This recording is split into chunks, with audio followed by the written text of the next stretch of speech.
आजच्या कार्यक्रमाला राजहंस प्रकाशनाचे संस्थापक संचालक श्री दिलीप माजगावकर आणि डॉक्टर सदानंद बोरसे उपस्थित आहे. त्यांचं मनापासून मी स्वागत करते. अक्षरधाराच्या 604व्या ग्रंथ प्रदर्शन उद्घाटन सोहळ्यासाठी आपण जमलेलो आहोत. सोबतच सो कूल टेक टू या सोनाली कुलकर्णी लिखित पुस्तकाचं आज प्रकाशन होतं आहे आणि त्यासोबतच अक्षरधाराच्या दिवाळी अंकाचं सुद्धा प्रकाशन होतं आहे. असा एक त्रिवेणी योग आज जमून आलेला आहे. आजच्या कार्यक्रमाचे अध्यक्ष सहकार व नागरी विमान वाहतूक केंद्रीय राज्यमंत्री माननीय मुरलीधर मोहोळ जे या कार्यक्रमाला उपस्थित असणं अपेक्षित होतं, पण काही कारणानं कदाचित ते उशिरा येतील किंवा येणार नाही. प्रमुख पाहुण्या डॉक्टर माधवी वैद्य, उद्घाटक सोनाली कुलकर्णी, संपादक आल्हाद गोडबोले, माणके हिअरिंग सर्व्हिसेसच्या संचालिका डॉक्टर कल्याणी माणके, तुम्हा सर्व उपस्थित मान्यवरांचं मी वसुंधरा काशीकर, राजहंस प्रकाशन, अक्षरधारा बुक गॅलरी आणि माणके हिअरिंग सर्व्हिसेसच्या वतीनं स्वागत करते. आज एक खूप छान योग जमून आलेला आहे. सोनालीचं हे दुसरं पुस्तक, पहिलं पुस्तक सो कूल या नावानं प्रसिद्ध झालं, ज्याची लेखमाला लोकसत्तामध्ये विवामध्ये छापून आली होती. ते पुस्तकसुद्धा राजहंस प्रकाशनाने प्रसिद्ध केलं होतं. आल्हाद गोडबोलेच त्याचे संपादक होते आणि अक्षरधारा बुक गॅलरीच्या वतीनंच त्याचा प्रकाशन समारंभ झाला होता आणि तोच योग आज परत एकदा त्याची पुनरावृत्ती होते. सो कूल टेक टू याचं प्रकाशन आज अक्षरधारा बुक गॅलरीच्या वतीनं राजहंस प्रकाशनाच्या प्रकाशक आहेत आणि आल्हाद गोडबोले संपादकसुद्धा उपस्थित आहे. त्यामुळे अधिक वेळ न घेता आपण कार्यक्रमाला सुरुवात करूया. मी विनंती करेन अक्षरधाराच्या संचालिका रसिका राठीवडेकर यांना की त्यांनी कार्यक्रमाचं प्रास्ताविक करावं.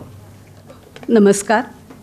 व्यासपीठावरील आदरणीय डॉक्टर माधवी वैद्य, सुप्रसिद्ध अभिनेत्री व लेखिका सोनाली कुलकर्णी, माणके हिअरिंग सर्व्हिसेसच्या डॉक्टर कल्याणी माणके आणि राजहंस प्रकाशनचे आल्हाद गोडबोले आणि आपण सर्व रसिक वाचक, आपल्या सर्वांचं मी स्वागत करते.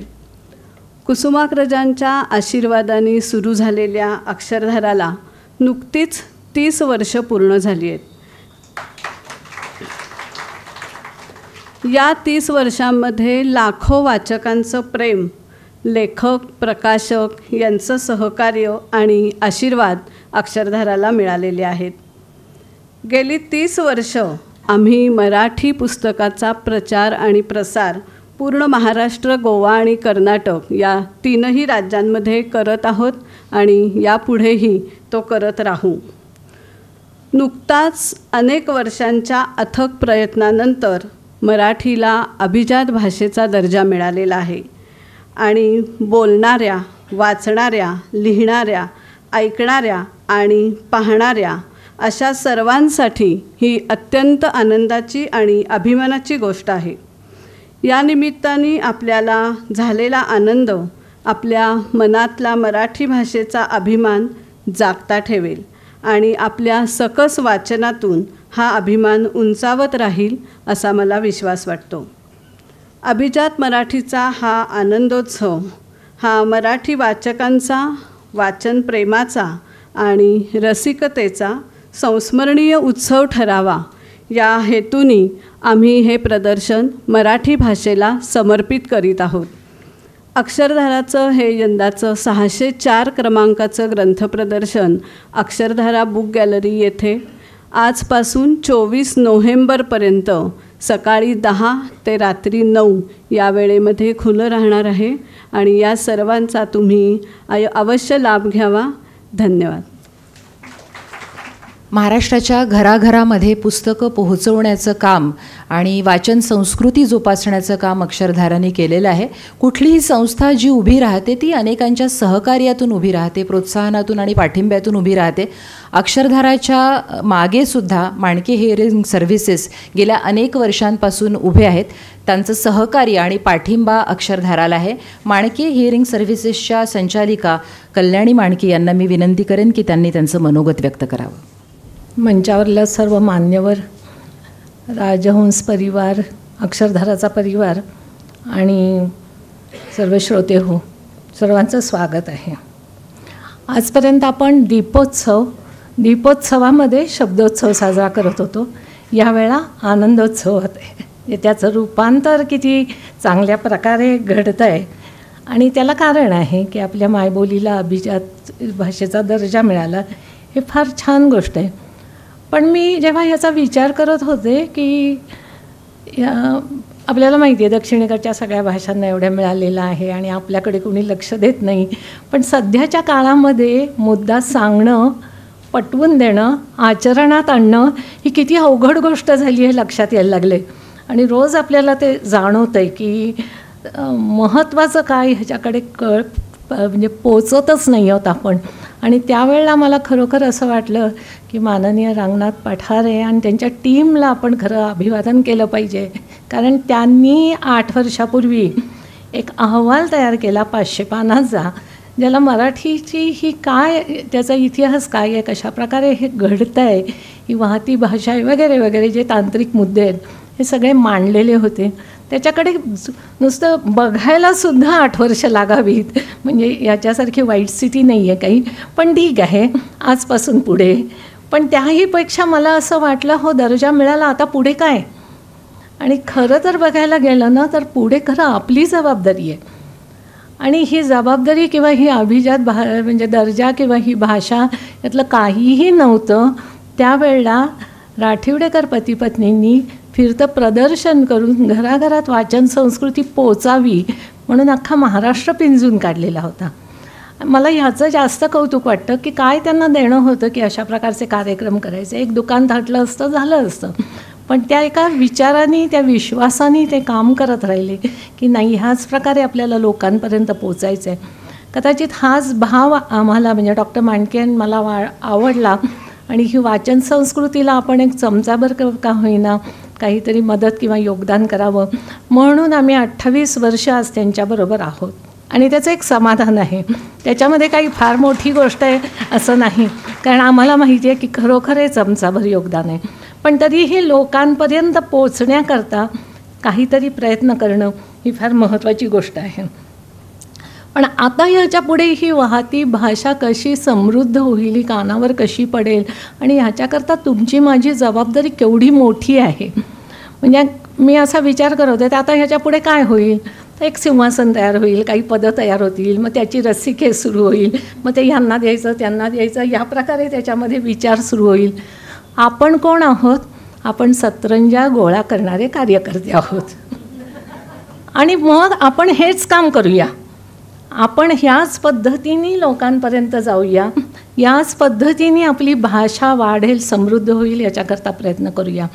आज वाईट वाटतं पण लक्ष्मी रोड आणि काय कोणताही रस्ता किंवा जंगली महाराज कुठचंही फर्ग्युसन कॉलेज मराठी कानावरच पडत नाही. सेल्समनशी हिंदीत बोलायला लागतं आहे. म्हणजे ह्याच्यासारखी वाईट स्थिती असू नये.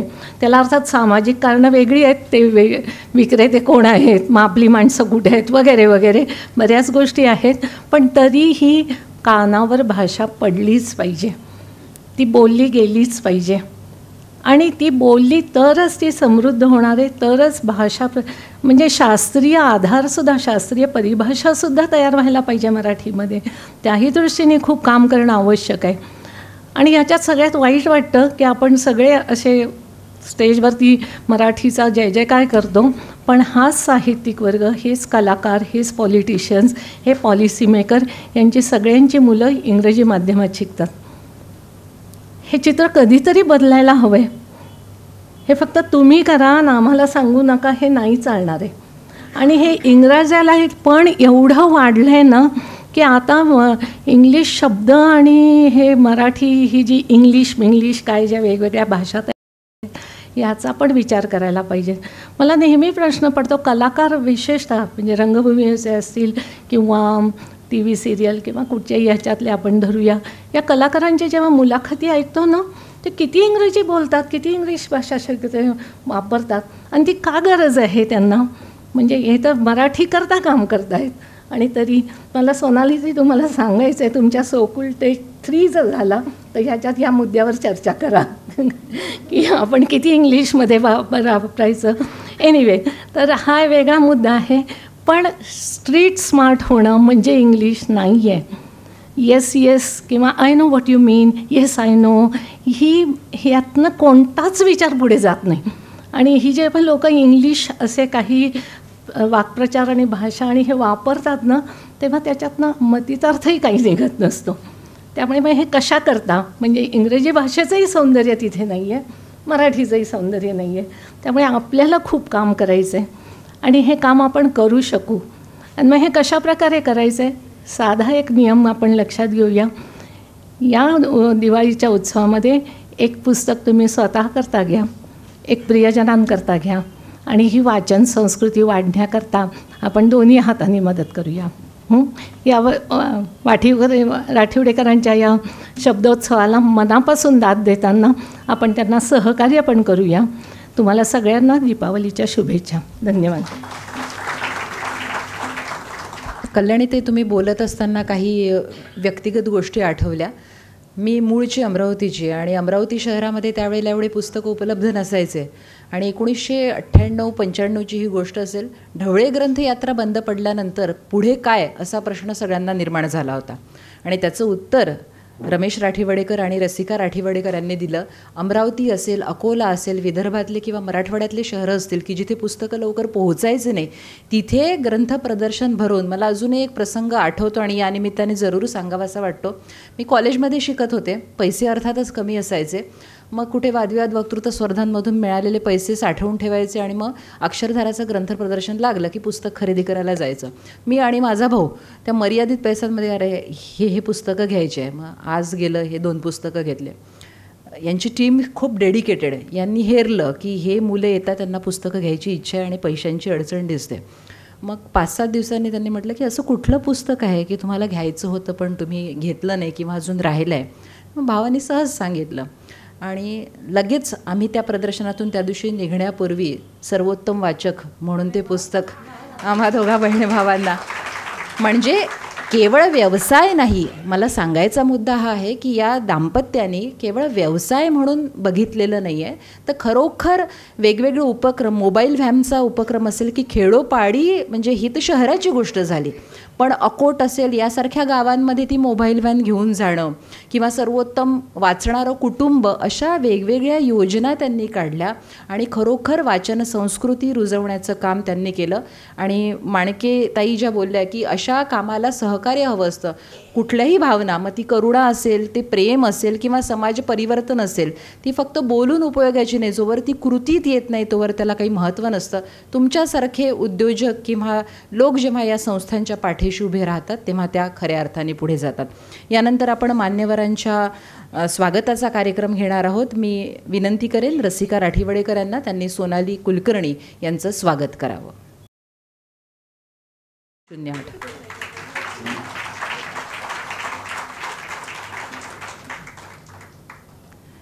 आजच्या कार्यक्रमाच्या प्रमुख पाहुण्या डॉक्टर माधवी वैद्य यांचं स्वागत आल्हाद गोडबोले करतील अशी मी त्यांना विनंती करते.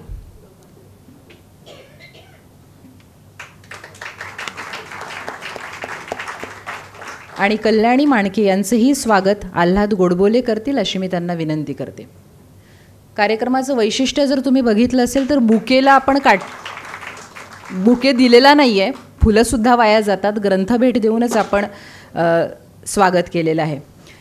यानंतर मी विनंती करेन सुप्रसिद्ध अभिनेत्री लेखिका सोनाली कुलकर्णी हिला की अक्षरधाराच्या 604 क्रमांकाच्या ग्रंथ प्रदर्शनाचं उद्घाटन करावं दीपप्रज्वलन करून.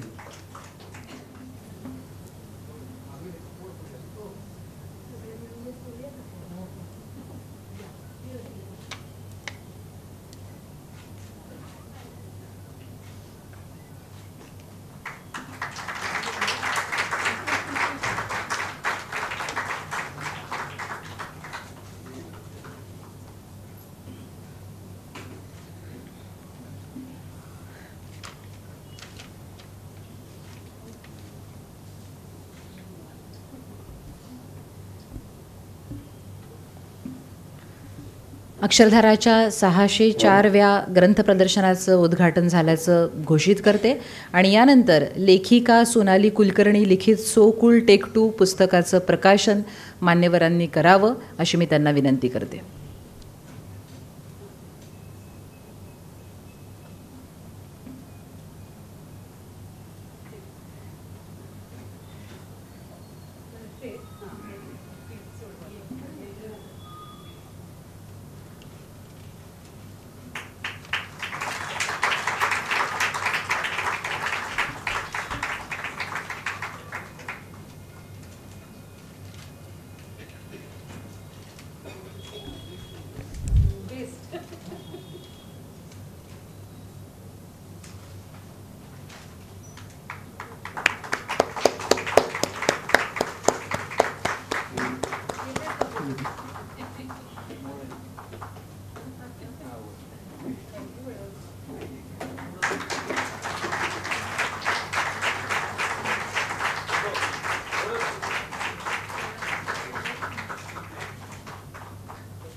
गेल्या 7 वर्षांपासून अक्षरधारातर्फे दिवाळी अंक निघतोय.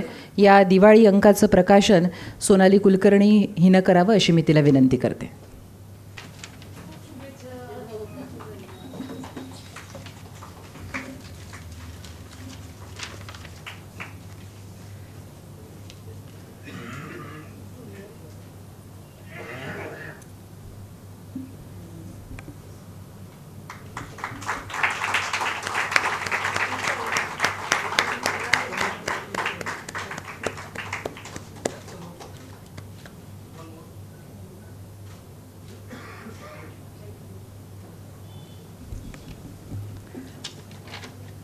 सोकुल टेक 2 या पुस्तकाचं संपादन आल्हाद गोडबोले यांनी केलेलं आहे आणि पहिल्या पुस्तकाचं संपादनसुद्धा आल्हाद गोडबोले. Sujata okay okay. थोडक्यामध्ये परिचय म्हणजे 1974 ते 2013 सलग 40 वर्ष पत्रकारितेमध्ये आल्हाद गोडबोले यांचं काम आहे.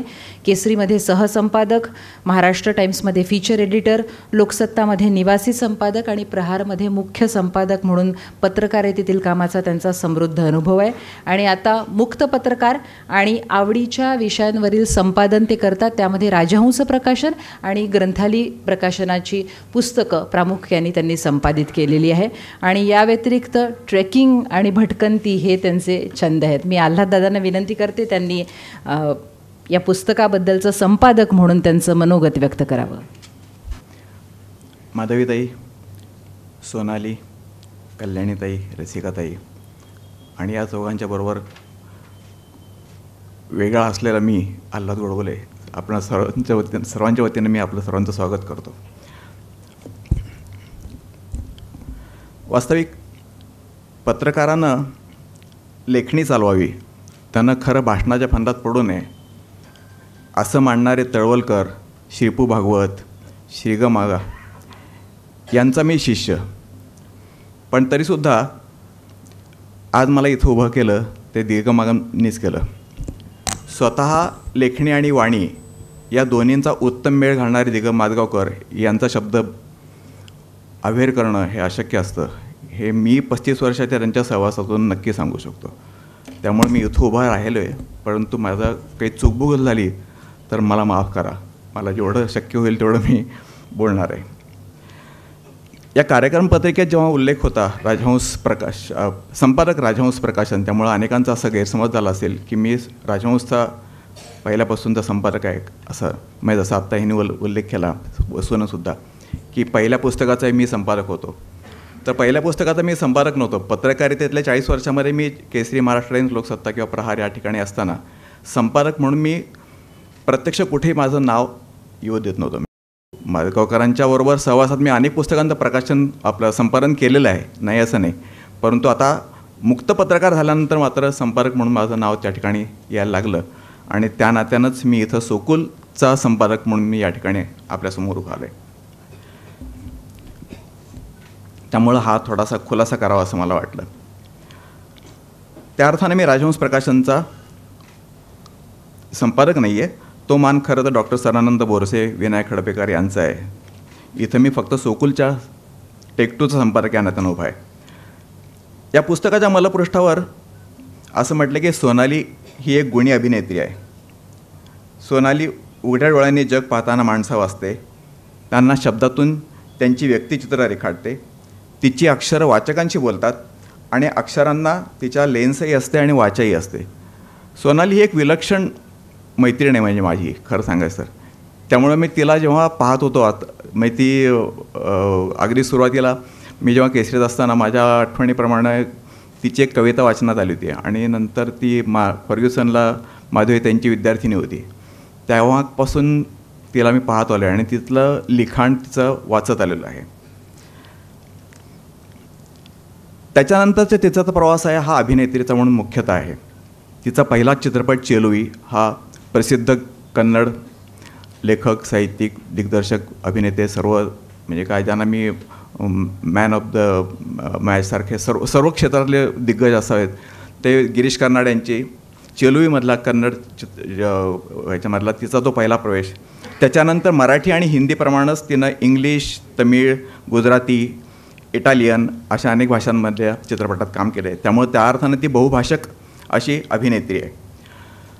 पण ज्या आपल्या मराठीला अभिजात दर्जा मिळाला 10 वर्ष उशीर लागला, सरकारी दिरंगाईमुळेच म्हणता येईल त्यामुळे उगीच त्याच्या पाठीमागं शब्दांचं हे करायचं कारण नाही आहे. केवळ 10 वर्ष तो मागच पडत गेला. ती मराठी भाषा अभिजात आहे याच्याबद्दल आपल्या मनात कोणात शंका नव्हती. म्हणजे मी तर कायम म्हणत आलो की ज्या सच्चिदानंदांनी पहिली प्रत ज्ञानेश्वरीची लिहिली ती एकच प्रत होती. त्याच्यानंतर आज 750 वर्ष झाल्यानंतर 750 लाख प्रती खपलेल्या असतील, त्यामुळे ती टिकून राहिलेली आहे. याला अभिजात म्हणतात आपण. त्यामुळे हा अभिजातचा दर्जा मराठीला आपल्याला 750 वर्षापूर्वीच मिळालेला आहे. तो काही आत्ता सरकारनं एक फीत लावली म्हणजे आपल्याला मिळाला असं मानायचं काही कारण नाही मला वाटतं. ते आपण प्रकाशन किंवा संपादन म्हणून विचार करताना मला असं वाटतं की अभिजात काय आहे ते हेरणं आणि अभिजात साहित्याच्या निकषावरती पुढं काय टिकून राहील ते प्रकाशित करत राहणं, ते संपादित करत राहणं, त्याला उत्तेजन देणं, हे आपलं मराठीतल्या सर्वच लोकांचं काम आहे. वाचकांचंही आहे, प्रकाशकांचंही आहे, संपादकांचं आहे असं मला वाटतं. तर या अशा अभिजात मराठीच्या प्रांगणातली, सारस्वतांच्या अंगणातली सोनाली ही एक लेखिकाही आहे. हे सिद्ध केलं ते राजहंसने केलं. 2010मध्ये तिचं सोकुल हे पहिलं पुस्तक प्रकाशित झालं आणि आता राजहंसतर्फेच तिचं सोकुल टेक 2 हे दुसरं पुस्तक प्रकाशित होतं आहे. सोकुल हे लोकसत्ताच्या विवाह पुरवणीतलं सदर होतं. त्या सदराच्या लेखनातलं काही निवडक लेखांचं पहिला भाग आला आणि हा दुसरा भाग आला. याला लोकसत्ता आणि राजहंस म्हणजे मुख्यतः खरं श्रेय सोनालीचं लेखिका म्हणून आहे, पण प्रकाशात आणलं ते पुस्तक म्हणून राजहंसनं आणलं आणि त्याच्या आधी लोकसत्तानं त्याला अतिथी संपादक किंवा अभ्यागत संपादक म्हणून सोनालीला बोलावलं. मला एक थोडासा जाता मी या पुस्तकाच्या प्रस्तावनेत लिहिलेलंच आहे. आज थोडेसे मुरलीधर मोळे इथं नसल्यामुळे 10 मिनटं मी 5 मिनटं जास्त घेतो आहे त्यांचीच. तर या विवाहाची सप्लिमेंट पुरवणी काढण्याच्या वेळेस सुरुवातीला जेव्हा चर्चा चालू होती तेव्हा सेलिब्रिटी संपादिका असावी असा एक विचार शेखर गुप्ता इंडियन एक्सप्रेसचे जे त्यावेळेचे सर्वेसर्वा होते त्यांनी मांडला होता आणि त्या दृष्टिकोनातून 4-5 अभिनेत्रींचा शोध घेतलाही गेला होता. त्या घोस्ट एडिटर असतील, मग त्यांच्या नावानं कोणतरी लिखाण करत राहतील, कारण साधारणतः असं असतं की अभिनेत्रींना वेळ नसतो, आणखीन त्या बोलतात, आणखीन त्यांचं कोणतरी उतरून काढतं आणि ते त्यांचं सदर म्हणून प्रसिद्ध होतं. असं असताना शेखर गुप्तांनी केतकरांना विचारलं की why don't you bring Sonali Kulkarni. आणि मग केतकरांनी म्हणले की तसं असेल तर मी अल्लाला त्या कामाला लावतो. आणि मग सोनाली आली. सोनालीची जेव्हा पहिली बैठक झाली त्या बैठकीतही सोनालीनं विचारलं की मला लिहायची परवानगी असेल ना. तर ते म्हणले की अर्थात हा जर आम्हाला आनंदाचा भाग आहे, तुम्ही लिहिणार. सोनाली स्वतः लिहितं हे अनेकांना माहीत नव्हतं, जे मला माहीत होतं. आणि ती म्हणली हे कोण बघणार आहे. त्यावेळेस केतकर म्हणले की अल्लाच बघणार आहे. म्हणजे हे सगळाच अपघात होता. हे सोनालीचं लोकसत्तात येणं हे अपघात होता, मी त्याचा संपर्क होणे अपघात होता. आणि त्यानिमित्तानं सोनालीनं सलग 104 आठवडे स्वतःच्या हस्ताक्षरात शब्दांशब्द लिहून त्याचं सदराच्या स्वरूपात लिखाण करणं हाही एक गोड अपघात होता. त्यातून सोकुल हे पहिलं आलं. आणि त्यामुळं त्यावेळेस मी प्रहारचा संपर्क असताना म्हणून हे जेव्हा सोकुल आलं त्यावेळेस मी त्याच्यावरती पुस्तकाच्यावरती माझं नाव नाही आहे, ते सुजाता देशमुखांचं आहे, ते काम सुजाता देशमुखांचं आहे. त्यामुळे हे लोकसत्ता आणि राजहंस यांना खरं त्याचं श्रेय आहे. सोनालीला ही जी लेखिका म्हणून ओळख मिळाली ती या दोघांमुळं मिळाली आहे. आणि सोनालीने तिच्या पुस्तकामध्ये जरी म्हटलं असलं की मला लिहितं करण्यात गोडबोलेंचा मोलाचा वाटा आहे, तरीसुद्धा मला असं वाटतं की त्याच्या पाठीमागं मला एक माझी भूमिका मांडायची वाटते. काय नुसतं लिहिणं वेगळं आणि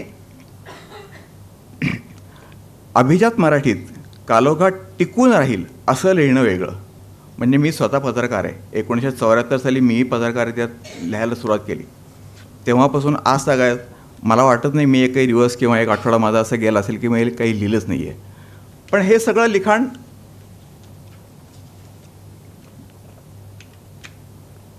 वर्तमानपत्र लिखाण आहे. मला माहिती आहे ह्यातलं टिकून राहणारं फारसं नसतं.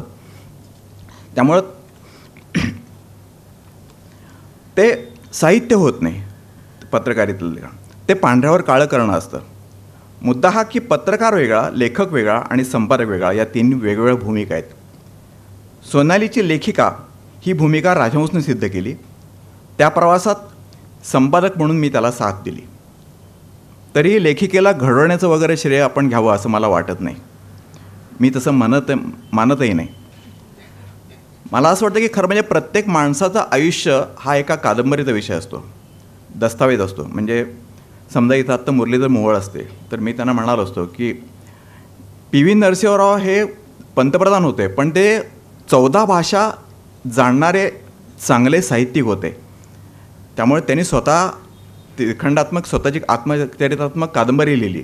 मोहोळांसारखा साध्या कार्यकर्त्यापासून मंत्रिपदापर्यंत पोहोचलेला माणूस जे काही अनुभव घेतो आपल्या आयुष्यात त्याच्यातून सहजपणानं अशी कादंबरी येऊ शकते. सूत्रसंचालन करणारी इथं वसू आहे. ती शेतकरी संघटनेच्या शरद जोशी यांच्या सहवासात दीर्घकाळ जेव्हा होत्या ती खूप शरद जोशी हा माणूस आपल्याला एक आंदोलनाचा काय म्हणू आपण त्याला उभं करणारा असा एक मोठा नेता असं म्हणून आपल्याला माहीत आहे. पण शरद जोशींमधला माणूस अगदीच वेगळ्या पद्धतीनं वसूला दिसला आणि तो पुस्तक रूपात आला. माधवैद्य प्राध्यापिका आहेत, पण त्यांनी प्रबंध लिहून डॉक्टरेट मिळवली. किंवा मला असं वाटतं की नीतू मांडके आज जर असते तर त्यांनी स्वतः इतक्या लोकांना जीवदान दिलेलं आहे आणि त्यांनी इतक्या लोकांची हृदयं फुलवली आहेत. खरं सांगायचं तर तो स्वतः माणूस अत्यंत अकालीन एक्झिट घेऊन निघून गेला. आज नीतू मांडके असतं तर त्यांच्या अनुभवावरती प्रचंड मोठं काम होईल एवढं ग्रंथ झाला असता. मला मुद्दा हा असा आहे की लेखक आपल्याला लिहिण्यासारखं प्रत्येकाकडे असतंच. प्रकाशकाच्या नात्यानं लेखकांना लिहिलेल्या पत्रांच्या संग्रहातून दिलीप माजगावकरांनी विश्रब्द शारदाची आठवण करून द्यावी अशा स्वरूपाचे 2 खंड लिहिलेले आहेत. हा त्यांचा जो अर्धशतकी साहित्याचा दस्तावेज आहे असं मला वाटतं. मी त्याच्या संदर्भात थोडंसं पुढं अजूनही काही बोलणार आहे. मला असं वाटतं की हे सगळं कुठून येतं तर मुद्दा हा आहे की लेखक हा प्रत्येक माणसात असतोच. तो सुप्तावस्थेत असतो. त्याच्यातलं ते बीजरूपात असतं. तो ज्या वाटेनं जात असतो तिथं त्याला खत पाणी घालणारं, आळं करणारं, सावली घालणारं, त्याच्यावरती काही दगड आला असेल तर तो बाजूला करणारं असं कोणी ना कोणीतरी त्याला भेटलं तर त्याच्यातल्या अंतस्थ ऊर्जेला धुमारे फुटू शकतात. सोकुल हे असंच त्यातून वर येऊ शकतं आणि पत्र आणि मैत्रसारखंही द्विखंडात्मक पुस्तक वर येतं. काल कलापिनीच्या एका कार्यक्रमाला गेलो तुम्ही बालगंधर्वमधल्या आणि तिथं कलापिनीने एक खूप छान आठवण सांगितली की पंडित वसंतराव देशपांडे यांनी कार्डावरती स्वतःला सुचलेल्या 2 ओळी लिहून पाठवल्या आणि ते म्हटलं अरे मला कुमारांना त्यांनी लिहिलं की मला पुढं काही सुचत नाही आहे. कुमारांनी त्याला काही दिवस त्यांच्यावरती त्यांनी विचार केला, म्हणजे त्यांच्या डोक्यासारख्या त्या ओळी घोळत राहिल्या आणि त्यांना उत्तर म्हणून त्यांनी पुन्हा 2 ओळी लिहिल्या आणि ती एक अप्रतिम बंदिश झाली. ती बंदिश काल कलापिनीने गाऊन दाखवली. तेव्हा ऐकल्यानंतर आपल्या अंगावरती काटा यावा की एखाद्या पत्रामधून एखादी अमर अशी बंदिशी कशी उभी राहू शकते. थोडं विषयांतर वाटेल पण मला मोह आवरत नाही म्हणून सांगतो. कवी अनिल आणि कुसुमावती देशपांडे यांच्यातल्या 5 वर्षांच्या पत्रव्यवहारातून कुसुमानिल नावाचा एक उत्तम ग्रंथ माझा मित्र कौशल्य इनामदार यानं अलीकडे प्रकाशित केला आहे. G.A. कुलकर्णी आणि सुनेता देशपांडे यांच्या 10 वर्षाच्या पत्रमैत्रीतून असंच एक अप्रतिम पुस्तक आपल्या हाती आलं. तोच अनुभव दिलीपरावांनी दिलेला आहे. पत्र असं अमिट मैत्र मिळवून देतं, तसं अश्वत्थाम्यासारखं वेदनाही देऊन जातं. खलील जिब्रान हा आपल्याला फिलॉसॉफर, प्रसिद्ध तत्ववेत्ता आपल्याला माहीत आहे. त्याचं द प्रोफेट हे आपल्याला माहीत असेल. लेबनानचा हा तो स्वतः लेबनीज आणि त्याची या फिलॉसॉफरची एक मैत्रीण होती. ती लेबनीज होती मूळची, मे झियादा नावाची, इजिप्तमध्ये वाढलेली. इसिस कोपिया या टोपण नावानं लिहिणारी ती फ्रेंच लेखिका. तर खलील जिब्रान आणि मे झियादा यांची पत्रमैत्री होती. तब्बल 19 वर्ष ते एकमेकांना पत्र फक्त लिहित होते आणि ते लव्ह लेटर्स या नावानं प्रकाशित झालेलं आहे. गंमत अशी, हे दोघंही आयुष्यात एकमेकांना भेटलेलेही नाहीत. सुनीताबाईंशी बोलताना मी त्यांना म्हणलो होतं की तुम्ही खलील जिब्रान वाचलेला, मग त्याने अर्थात वाचलेला असणारच. म्हणजे मी त्यांना विचारणं हाच वेडेपणा होता. जी आणखीन सुनीताबाईंच्या पत्रमैत्रीमध्ये मला तो धागा दिसला आणि खुद्द दिगमांच्या पत्र आणि मैत्रीमध्ये वाचताना मला ते दिसलं की हे पत्रामधनं व्यक्त होणं जे असतं ना हे काहीतरी वेगळं असतं. पत्रामध्ये माणूस खूप खरा, खूप प्रामाणिक, खूप वेगळा असतो. 21व्या शतकाने मात्र आपली ही पत्र इतिहास जमा केलीत, हरवूनच गेलेली आहेत, नामशेष झाली आहेत. टपाल खात्यातून आपल्याला आता पत्रही येत नाही आणि आपणही लिहित नाही. आपल्याला लिहितं करतो तो फक्त मोबाईल, त्याच्यावरच्या टक टक टक टक टक टक हे टाकण्यापुरतं, संदेश टाकण्यापुरतं. त्यातनं मला भीती अशी वाटते की अशी संपदा जी आहे, ग्रंथसंपदा जी आहे, जी अक्षर संपदा आहे, ही उद्या दुर्मिळ होण्याची मला भीती वाटते त्याच्यामधनं. अशा अवस्थेमध्ये टिकाऊ साहित्याची क्षमता असलेल्या रोपाला पाणी घालण्याचं, आळं करण्याचं किंवा त्याला जिवंत ठेवण्याचं काम संपादकानं आणि प्रकाशकानं करावं असं मला वाटतं. त्यामुळे पत्रकारितेच्या या वाटचालीत मला जिथं जिथं अशी बिया दिसल्या, ज्या ज्या ठिकाणी मला अंकुर दिसले, त्या त्या ठिकाणी फक्त पाणी घालण्याचं, सावली धरण्याचं, दगड बाजूला करण्याचं किंवा आळं करण्याचं एवढं काम मी करत आलेलं आहे. त्यातून गवत उगवतं का बाभळ उगवते, बाणगोळी येईल का आंब्याचं झाड येईल याचा विचार करू नये आपण. ते त्याच्या त्याच्या धर्मानुसार येत राहावं, आपण आपला धर्म पाळत राहावं असं मला वाटतं. मला असं वाटतं की सोनाली, तुझ्या लेखणीतून कविता फुलल्या आहेत, कथा जन्मलेल्या आहेत, व्यक्तिचित्र तू खूप छान रेखाटलेली आहेस. सोकुलमध्ये यातल्या अनेक हे दिसतातच, पण ही सगळी झाडं तुझी आहेत. हे सगळं श्रेय तुझ्या लिखाणातल्या आंतरिक उर्मिला आहे, ते अस्सल आहे. अशीच लिहित राहा आणि तुझ्या शब्दांना अक्षरांचा कट्टा बांधण्यासाठी जोपर्यंत राजहंससारखा पाठीराखा आहे तोपर्यंत तरी नक्कीच लिहित राहा.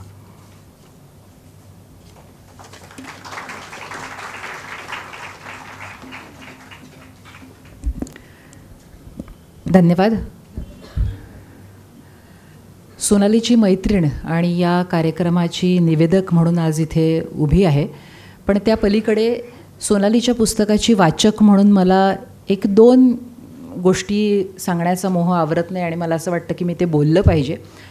तिची अभिनेत्री म्हणून ओळख आज इथे देण्याचं काही कारण नाही. फक्त अभिनेत्रीपूर्वी एक प्रिफिक्स लावायला मला आवडेल की ती बुद्धिमान अभिनेत्री आहे, निर्माती आहे, उत्तम वाचक आहे आणि त्या पलीकडे जाऊन ती संवेदनशील माणूस आहे. सोकुल पहिला भागही मी वाचला होता, तो मी सदरांमधून वाचत असे, आणि सोकुल टेक 2 पण मी वाचलं. मला काही जाणवलेल्या गोष्टी मला इथे सांगणं गरजेचं वाटतं की कुठल्याही लेखनाचं प्रमुख वैशिष्ट्य म्हणजे वाचनीयता.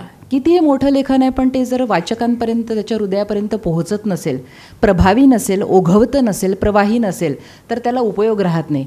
सोनालीच्या लिखाणामध्ये हा गुण मला प्रामुख्यानं जाणवला की तिचं लेखन हे वाचनीय आहे, त्याच्यात भाषेचा सोपेपणा आहे, प्रवाहीपणा आहे आणि त्या पलीकडे जाऊन मला तिच्या लिखाणाचं वैशिष्ट्य जे जाणवलं ते म्हणजे ते लिखाण तुम्ही रिलेट करू शकता.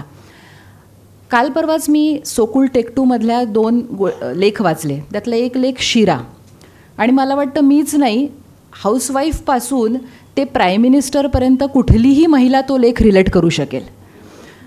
त्याच्यातलं एक उदाहरण सांगते की सोनालीने लिहिलं आहे की खूप दिवसांनी ती घरी आली आणि आईने शिरा केला होता तिच्या, आणि तो शिरा तिने तोंडात घास घेतल्याबरोबर तिला असं लक्षात आलं की तिच्या मनाप्रमाणे तो काही झालेला नाही आहे. मग डायरेक्ट असं आईला न बोलता तिने सुरू केलं, काय आज तू बेदाणा नाही घातला का, मग केळे जरा हे वाटतंय, जुनंच वाटतंय असं. आणि मग मध्ये आईच्या मनात कदाचित आलंही असेल की अगं तुला खायचं नसेल तर नको खाऊ ना तू, इतकं नावं ठेवण्याच्या ऐवजी. पण आई काहीही बोलली नाही, म्हणजे आईचं वैशिष्ट्यच असतं. जेवताना आईने परत तिच्या आवडीची एक चटणी तिच्या ताटामध्ये ठेवली आणि तेव्हा सोनालीचं लक्ष गेलं, आईचा चेहरा उतरला होता आणि सोनालीने तेव्हा प्रश्न विचारला की आई तुला काय झालं, चेहरा उतरलेला दिसतो. आई म्हणाली काही नाही गं, थोडासा फ्लू झाला होता इतकंच. त्या क्षणाचं जे रिअलायझेशन आहे, तिला जाणवलं की मी इतक्या दिवसांनी आली, मी आईकडे बघितलंसुद्धा नाही, तिला प्रश्नसुद्धा विचारला नाही आणि तिच्यावर सतत माझ्या नाराजीची सरबत्ती करते.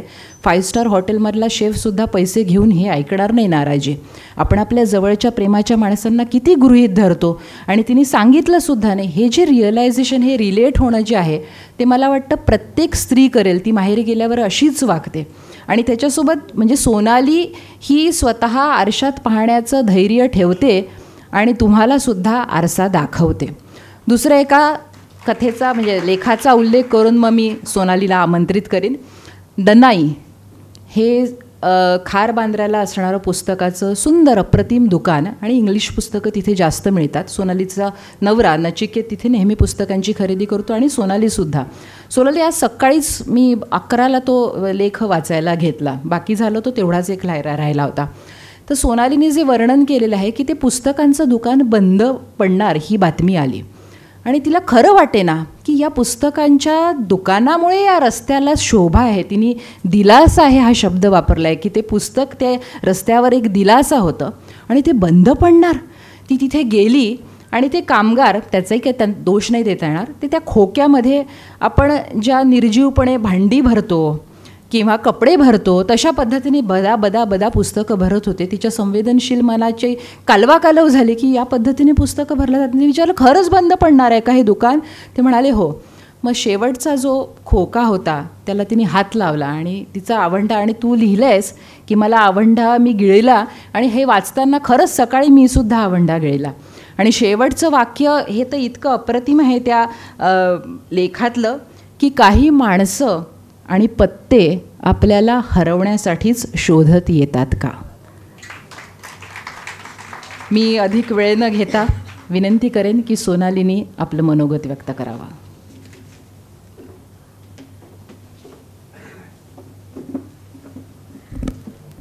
नमस्कार, धन्यवाद वसुंधरा.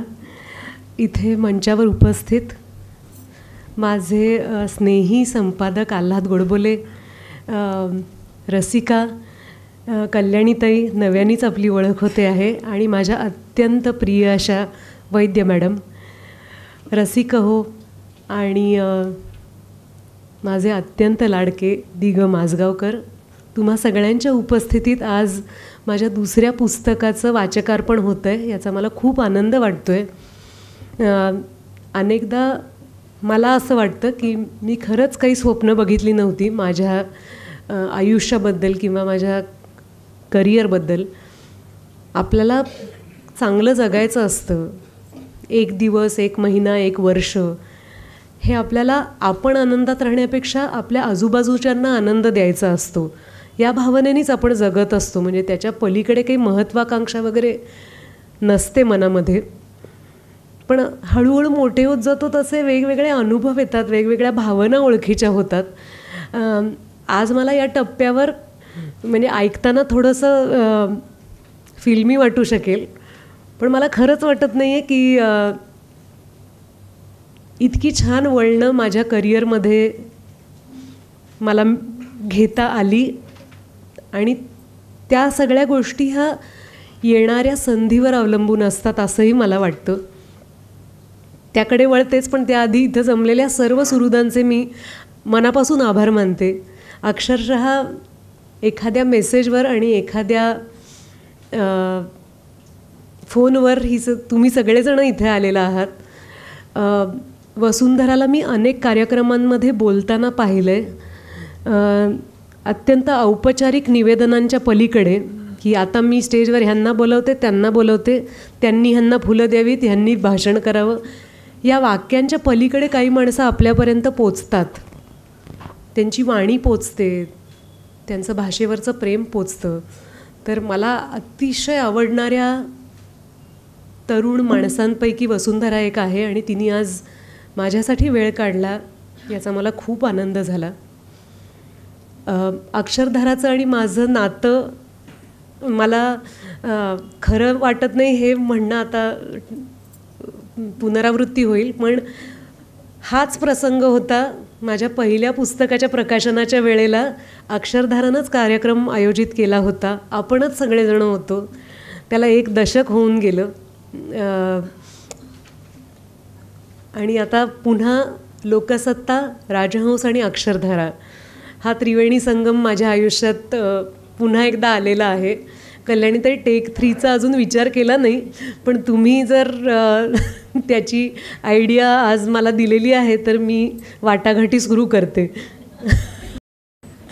पण अक्षरधाराचं मनापासून कौतुक, कारण इतक्या ठिकाणी पुण्याच्या पलीकडे अक्षरधाराच्या प्रदर्शनांमध्ये मी गेलेली आहे आणि मी आनंदाने भेट दिली आहे, म्हणजे प्रदर्शनाला भेट दिली आहे आणि प्रदर्शनातनं घेतलेल्या पुस्तकांची भेट अनेक मित्रमैत्रिणींना दिलेली आहे.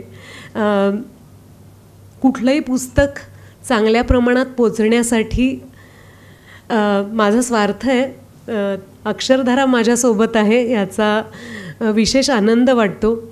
अक्षरधारा आता ऑनलाईनसुद्धा आहे, त्यामुळे कितीतरी जणं पुस्तकं ऑनलाईन बुक करू शकतात, जी हवी ती पुस्तकं मागवू शकतात आणि त्यांनी सोकूलवर दाखवलेलं, टेक2वर दाखवलेलं प्रेम माझ्यासाठी अनमोल आहे. आल्हाद गोडबोले त्यांनी आयुष्यातल्या काही अपघातांचा उल्लेख केला, पण माझ्या आयुष्यातला त्यांच्या रूपानं झालेला अपघात मला बरंच काही देऊन गेला आहे, बरंच काही शिकवून गेला आहे. कारण ते महाराष्ट्र टाइम्समध्ये होते तेव्हा दिवाळी अंकासाठी मी लेखन केलं होतं महाराष्ट्र टाइम्सच्या. आणि कुठलीही गोष्ट करताना, म्हणजे साधा स्वयंपाक करताना कुणीतरी चवीनं खातंय असं म्हटलं तरी आपल्याला करताना आनंद होतो. एखादा विद्यार्थी शिकताना, म्हणजे अगदी अतिरेक नाही करत, पण त्याला शिकण्यात रस आहे हे कळल्यानंतर शिक्षकाला शिकवण्याचा आनंद होतो. माझ्या बाबतीत असं झालं की मला इतकं चांगलं मार्गदर्शन मिळत होतं की मला असं वाटलं लिहून पाहावं, हे अजून चांगल्या पद्धतीने लिहून पाहावं, सुधारून पाहावं. कारण छोट्या छोट्या गोष्टी, लोकसत्तानी मला जेव्हा लिहायला दिलं, माझ्या हातात अक्षरशः कोरे कागद होते, एक पेन होतं आणि केतकर सरांपासून गोडबोलेंपर्यंत आणि त्यानंतरच्या दुसऱ्या पर्वातही कुणीही कधीही असं म्हटलं नाही की असं तू लिहू शकत नाहीस, हे चुकलं आहे, हा पॅरेग्राफ बदल, अमुक एक नाव देऊ नकोस. आता हे जेव्हा स्वातंत्र्य मिळतं तेव्हा ती फार मोठी जबाबदारी असते. आपल्याला फार सजगपणे, सावधपणे असं मी म्हणणार नाही, कारण सावधपणे जगण्याची माझी वृत्ती नाही आहे. मला निर्भेळ, मुक्त आणि उत्स्फूर्त जगायला आवडतं. पण बंधनं नव्हती आणि मग बंधनं नसताना चुका करण्याची शक्यता अधिक असते. त्या काळात आल्हाद गोडबोलेंसारखा मार्गदर्शक मिळणं, की तू हे वाक्य लिहिलेलं आहेस ते एकदा तपासून बघतेस का, एवढंच जेव्हा एक रिॲक्शन येते आपल्याला, तेव्हा आपल्याला खरंच असं वाटतं की जरा त्यातला सूर तीव्र झाला आहे का, त्यात काहीतरी एक शब्द बदलून पाहू का. माझ्या कविता असोत, लेख असोत किंवा साधा पाठपुरावा असो, आपण कोणाला तरी थांबवून ठेवलं ही भावना भयंकर दहशत देणारी असते की अरे बापरे, आता डेडलाईन आहे आणि आपण पूर्ण नाही केलेलं. त्यांना इतका मी त्रास दिलेला आहे. मी माझ्या मनोगतात म्हटलेलं सुद्धा आहे. एक प्रसंग मला अगदी निश्चित आठवतो, ते म्हणजे ते त्यांच्या मुलाबरोबर, कौशिकबरोबर विमान की ट्रेन पकडायला चालले होते. ते 2 व्हीलरवर होते त्याच्या मागे आणि माझ्याकडे वेळ नव्हता, कारण अर्थातच ऐन वेळेला मी लेख पूर्ण केला होता आणि मी त्यांना म्हणाले होते तुम्ही ऐका बोर्ड करण्यापूर्वी. हो ना. तर मी ते म्हणजे वाऱ्यात, मला अजूनही ते दृश्य असं इमॅजिन करावं असं वाटतं की ते वाऱ्यात असे चाललेत कौशिकच्या मागे बसून आणि मी फोनवर मोठ्या मोठ्याने माझा लेख वाचून दाखवत होते आणि ते वाहनांचा आवाज वजा करत माझा आवाज ऐकायचा प्रयत्न करत होते. अशा कितीतरी स्मृती आहेत. एकदा भर रस्त्यात लेख त्यांच्याकडे पोचवावा म्हणून ते मोठा हमरस्ता क्रॉस करून आले होते. मी कुठल्या तरी शहरातनं गाडीत बसून लिहिलेला लेख त्यांच्याकडे सुपूर्द करणार होते. पण 26 जुलैच्या पावसाच्या दिवसामध्ये सुद्धा सोनालीनं पाण्यात, गुडगावर पाण्यातनं येऊन ते कागद माझ्या हातात दिलेले आणि मी अर्ध्या वाटेतनं येऊन ते कागद पण जी अक्षरांवरती आणि लिखाणावरती ती मला जास्त महत्त्वाची.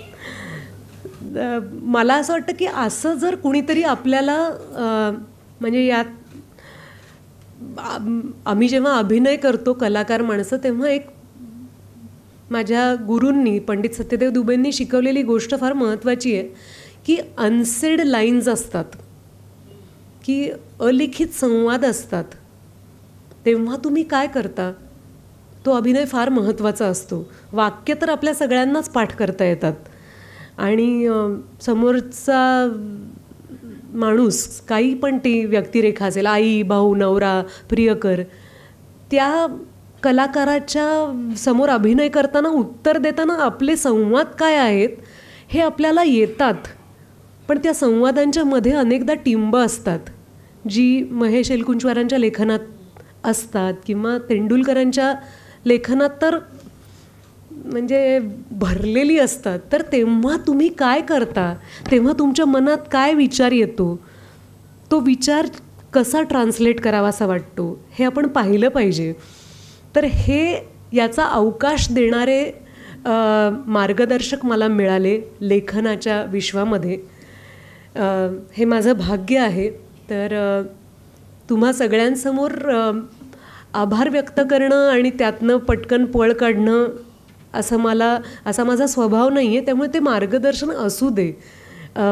त्यासाठी मी दिगमांचे आभार मानते की त्यांना हे नाव सुचलं, कारण आयुष्यात कास्टिंग खूप महत्त्वाचं असतं आणि गोडबोलेंचं टेक 2साठी कास्टिंग त्यांनी केलं आहे.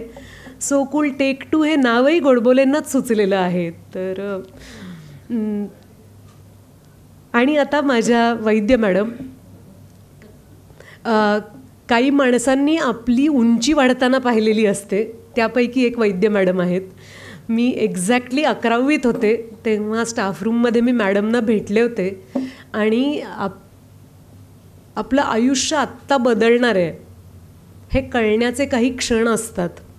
तसा त्यांचा एक शब्दोत्सव नावाचा कार्यक्रम मी ॲम्फी थिएटरमध्ये पाहिला होता. मला आठवतो एक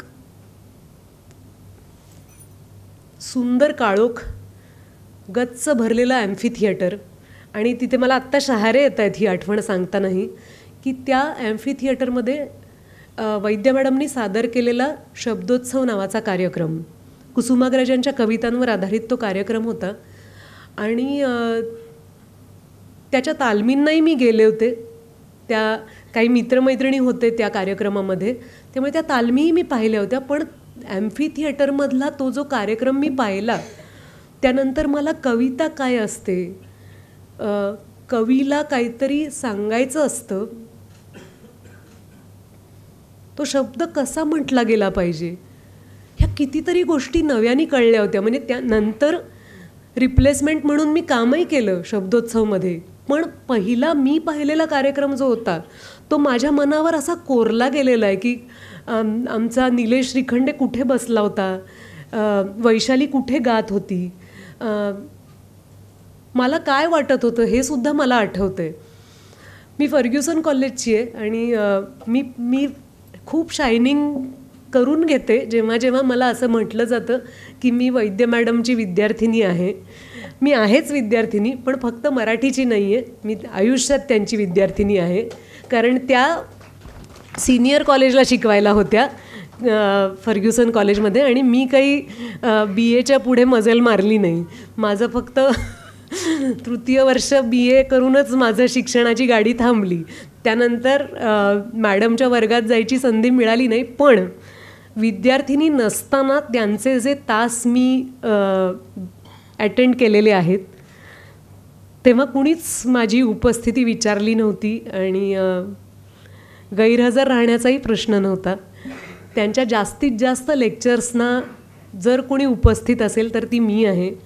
आमच्या फर्ग्युसन कॉलेजच्या T1मध्ये जेव्हा जेव्हा साहित्य सहकारच्या सभा व्हायच्या तेव्हा गन्ना जोगळेकर बोलतील, वैद्य मॅडम काहीतरी बोलतील, हे ऐकायला म्हणजे काही असे भिकारी जाऊन बसतात ना, काही का विना एक शिळा ब्रेडचा तुकडा तर मिळेल आपल्याला, बाहेर कुणाच्या हातातनं एक चुरमुरा तरी पडेल, इतक्या हावरटपणे मी त्यांच्या वर्गात जाऊन बसलेली आहे. आणि मी कितीही वेळ बोलू शकते वैद्य मॅडमबद्दल.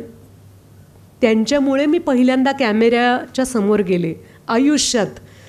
दूरदर्शनमध्ये त्यांच्या मुलीचा बीनाचा सतारवादनाचा कार्यक्रम होता आणि त्याला एक निवेदिका हवी होती. तर सहजच म्हणजे मॅडमच त्यांनीच जायला हवं होतं, पण त्यांनी मला संधी दिली होती आणि मला त्यांनी शिकवलं होतं की तू कसं बोल.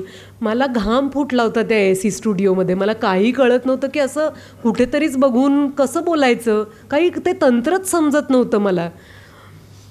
आणि तेव्हा कॉम्प्लेक्स न देता मला शांत करणं की असू दे, आत्ता चुकलं, परत एकदा म्हणूया. चप्पल कुठली घातली आहे, काही खाल्लं आहे का, साडी कशी नेसायची, थोडं लिपस्टिक कमी करूया का, अशा गोष्टी मृदूपणे विचारत. म्हणजे आज मला खूप वाईट वाटतंय खरं म्हणजे. आयुष्यात पहिल्यांदा माझ्या प्रचंड महत्त्वाच्या अशा दिवशी माझे आईबाबा इथे नाही आहेत. माझे आईबाबा मुंबईत आहेत, त्यामुळे त्यांना प्रवासाची थोडी मर्यादा आहे तब्येतीमुळे आईला, त्यामुळे ते आले नाही आहेत. पण मॅडम आहेत त्यामुळे मी निर्धास्त आहे. त्यांनी इतक्या वेळेला मला सांभाळून घेतलेलं आहे आणि माझ्या अनेक प्रसंग सांगावेसे वाटतात. त्यातला एक प्रसंग असं वाटतं की ज्या दिवशी मॅडमना राष्ट्रीय पुरस्कार मिळाला त्या दिवशी मी त्यांच्याबरोबर नव्हते. त्या दिवशी सहकारी म्हणून तुम्ही एक माणूस घेऊन जाऊ शकता राष्ट्रीय पुरस्कार मिळतात तेव्हा मी असते तर माझी खात्री आहे की त्या दिवशी सगळ्यात जोरात टाळ्या माझ्याच वाजल्या असत्या राष्ट्रपती भवनामध्ये. तर मॅडम, आज तुम्ही पुस्तकाच्या प्रकाशनाला आलात हे माझ्यासाठी फार फार मोठं आहे. कारण ये रे घना ही कविता उडत्या चालीत ये रे घना याच्या पलीकडे जाऊन सृजनशीलता हा शब्द मी पहिल्यांदा तुमच्याकडून ऐकला आहे आणि त्या शब्दापलीकडे त्याचा अर्थ शोधण्याचा प्रयत्न अजूनही चालू आहे. त्यामुळे तुमची विद्यार्थिनी असण्याचं हे जे भाग्य मला मिळालेलं आहे त्यात मी कधीच गैरहजर राहणार नाही आहे. आणि तुम्ही जे मला एकटीला नव्हे आपल्या अनन्वयमधल्या प्रत्येकाला दिलत, पुढं नेलत, कला समजावून सांगितलीत आणि तेही अत्यंत निरपेक्षपणे. म्हणजे मला अनेकदा असं वाटतं की काही माणसं संकोचलेली असतात. म्हणजे मला कधी कधी वाटतं आपण अदृश्यच व्हावं कौतुक सुरू झालं की. तर त्या पलीकडे हे माहिती असताना की याचं श्रेय कदाचित मला मिळणार नाही, पण म्हणून मी देणं थांबवू का? नाही. तर वैद्य मॅडम कितीतरी गोष्टी करत असतात, त्या लिहितात हे सगळ्यांनाच माहिती आहे. त्या उत्कृष्ट गातात, त्यांच्या माहेरी आणि त्यांच्या स्वतःच्या घरी मी असंख्य वेळा गेलेली आहे. त्या अतिशय सुंदर स्वयंपाक करतात. कशिदा कसा असावा याचं माझ्याकडे त्यांच्या हातातलं उदाहरण आहे. त्यांनी हजारो विद्यार्थी घडवलेले आहेत, अनेक साहित्यिकांवर त्यांनी प्रेम केलेलं आहे आणि अशा विदुषी असलेल्या माझ्या मॅडमनी माझ्या पुस्तकाच्या प्रकाशनाला येणं मान्य करावं हे माझ्यासाठी फार विशेष आहे. थोडीशी एक भावना व्यक्त करते एका छोट्या मुलीसाठी. याच्यानंतर जे अभिवाचन होणार आहे त्यात माझी एक तरुण मैत्रीण आहे सना कुलकर्णी, अतिशय ब्राईट आहे. वसुंधरा सांगेलच ती काय काय करत असते याबद्दल. पण तिने आणि माझी चौघीजणी पुस्तक तुम्ही अनेकांनी वाचलं असेल. त्या चौघीजणीमध्ये मला नेहमी असं वाटायचं, मॅडम तुमच्यामुळे मला शांता शेळकेंची सही मिळाली होती आणि कुसुमाग्रजांची पण. तर शांताबाईंनी लिटल विमेनचं जे अनुवाद केला होता चौघीजणी नावाचा, तर आपलं ते वय असतंच ना. मला नेहमी वाटायचं मी जो आहे आणि माझी मेघ जी आहे ती म्हणजे रेवतीमुळे. माझी सगळ्यात प्रिय मैत्रीण आणि माझी बहीण, माझी चुलत बहीण, ती पण आज इथे अभिवाचनासाठी आलेली आहे. युतिका नावाची एक छोटी मैत्रीण येऊ शकली नाही, ती कुठे अडकलेली आहे. पण शो मस्ट गो ऑन. तर त्यासाठी रेवतीनी मला मदत करायचं ठरवलं आणि अभिवाचनामध्ये ती सहभागी होणार आहे. तर त्या दोघींचेही मनापासून आभार. पुस्तक आपण जास्तीत जास्त लोकांपर्यंत पोचवण्याचा प्रयत्न करूया आणि चांगलं काम करत राहूया. मनापासून आभार.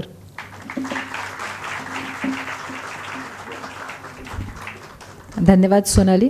एक उल्लेख इथे करावासा वाटतो की अक्षरधारा ब्रँड ॲम्बॅसिडरसाठी जे फोटोशूट करतात अनेक वर्षांपासून, यावर्षी अक्षरधाराचे ब्रँड ॲम्बॅसिडर पर्ण पेठे आणि आलोक राजवाडे आहेत. आणि ते ब्रँड ॲम्बॅसिडर जे निवडते अक्षरधारा ते चांगले वाचक कलाकार आहेत याची खात्री करूनच मग निवडले जातात, कुठल्याही कलाकाराला निवडलं जात नाहीत. तर मोहनजी रानडे हे दरवर्षी हे फोटोशूट करतात. त्यासाठी ते कुठलंही मानधन घेत नाही आणि ते अक्षरधाराला असं म्हणतात की मला जे तुम्ही मानधन देणार आहात ते तुम्ही कुठल्या तरी सामाजिक संस्थेंना किंवा एखादं लहान मुलांची शाळा असेल तर त्याला तुम्ही द्या. मी एकदा विनंती करेन मोहनजींनी कृपया उभं राहावं. सगळ्यांनी आपण त्यांच्यासाठी टाळ्या वाजवूया.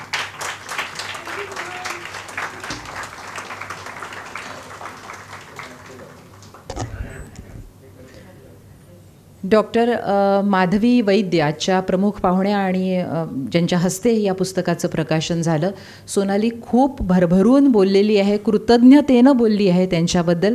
अगदी थोडक्यामध्ये माधवीताईंबद्दल काही गोष्टी सांगेन की अखिल भारतीय मराठी साहित्य महामंडळाच्या माजी अध्यक्ष आणि महाराष्ट्र साहित्य परिषद पुण्याच्या माजी कार्याध्यक्ष. त्यातलं महत्त्वाचं वैशिष्ट्य म्हणजे महाराष्ट्र साहित्य परिषदेच्या 108 वर्षांच्या इतिहासामध्ये निवडून आलेल्या त्या पहिल्या महिला कार्याध्यक्ष होत्या. आरती प्रभूंच्या समग्र साहित्याचा अभ्यास या विषयावर त्यांची PhD झालेली आहे आणि त्यांच्या PhD प्रबंधासाठी त्यांना डॉक्टर वी.रा. करंदीकर पारितोषिक मिळालेलं आहे. ज्या फिल्मचा उल्लेख सोनालीने केला, इट्स प्रभात, या त्यांच्या माहितीपटाला आणि दिग्दर्शनाला राष्ट्रीय फिल्म महोत्सवामध्ये रजत कमल राष्ट्रीय पुरस्कार माजी राष्ट्रपती माननीय APJ अब्दुल कलाम यांच्या हस्ते प्राप्त झालेला आहे.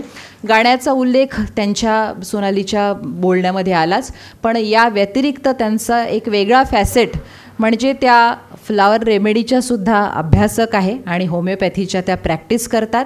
बाटिक पेंटिंग्सची प्रदर्शनंसुद्धा त्यांनी भरवलेली आहे. थोडक्यात सर्व दृष्टींनी सौंदर्यशास्त्र आणि सौंदर्याचा अभ्यास हा त्यांचा जीवनाचा भाग दिसून येतो. मी माधवीताईंना विनंती करते त्यांनी आपलं मनोगत व्यक्त करावं.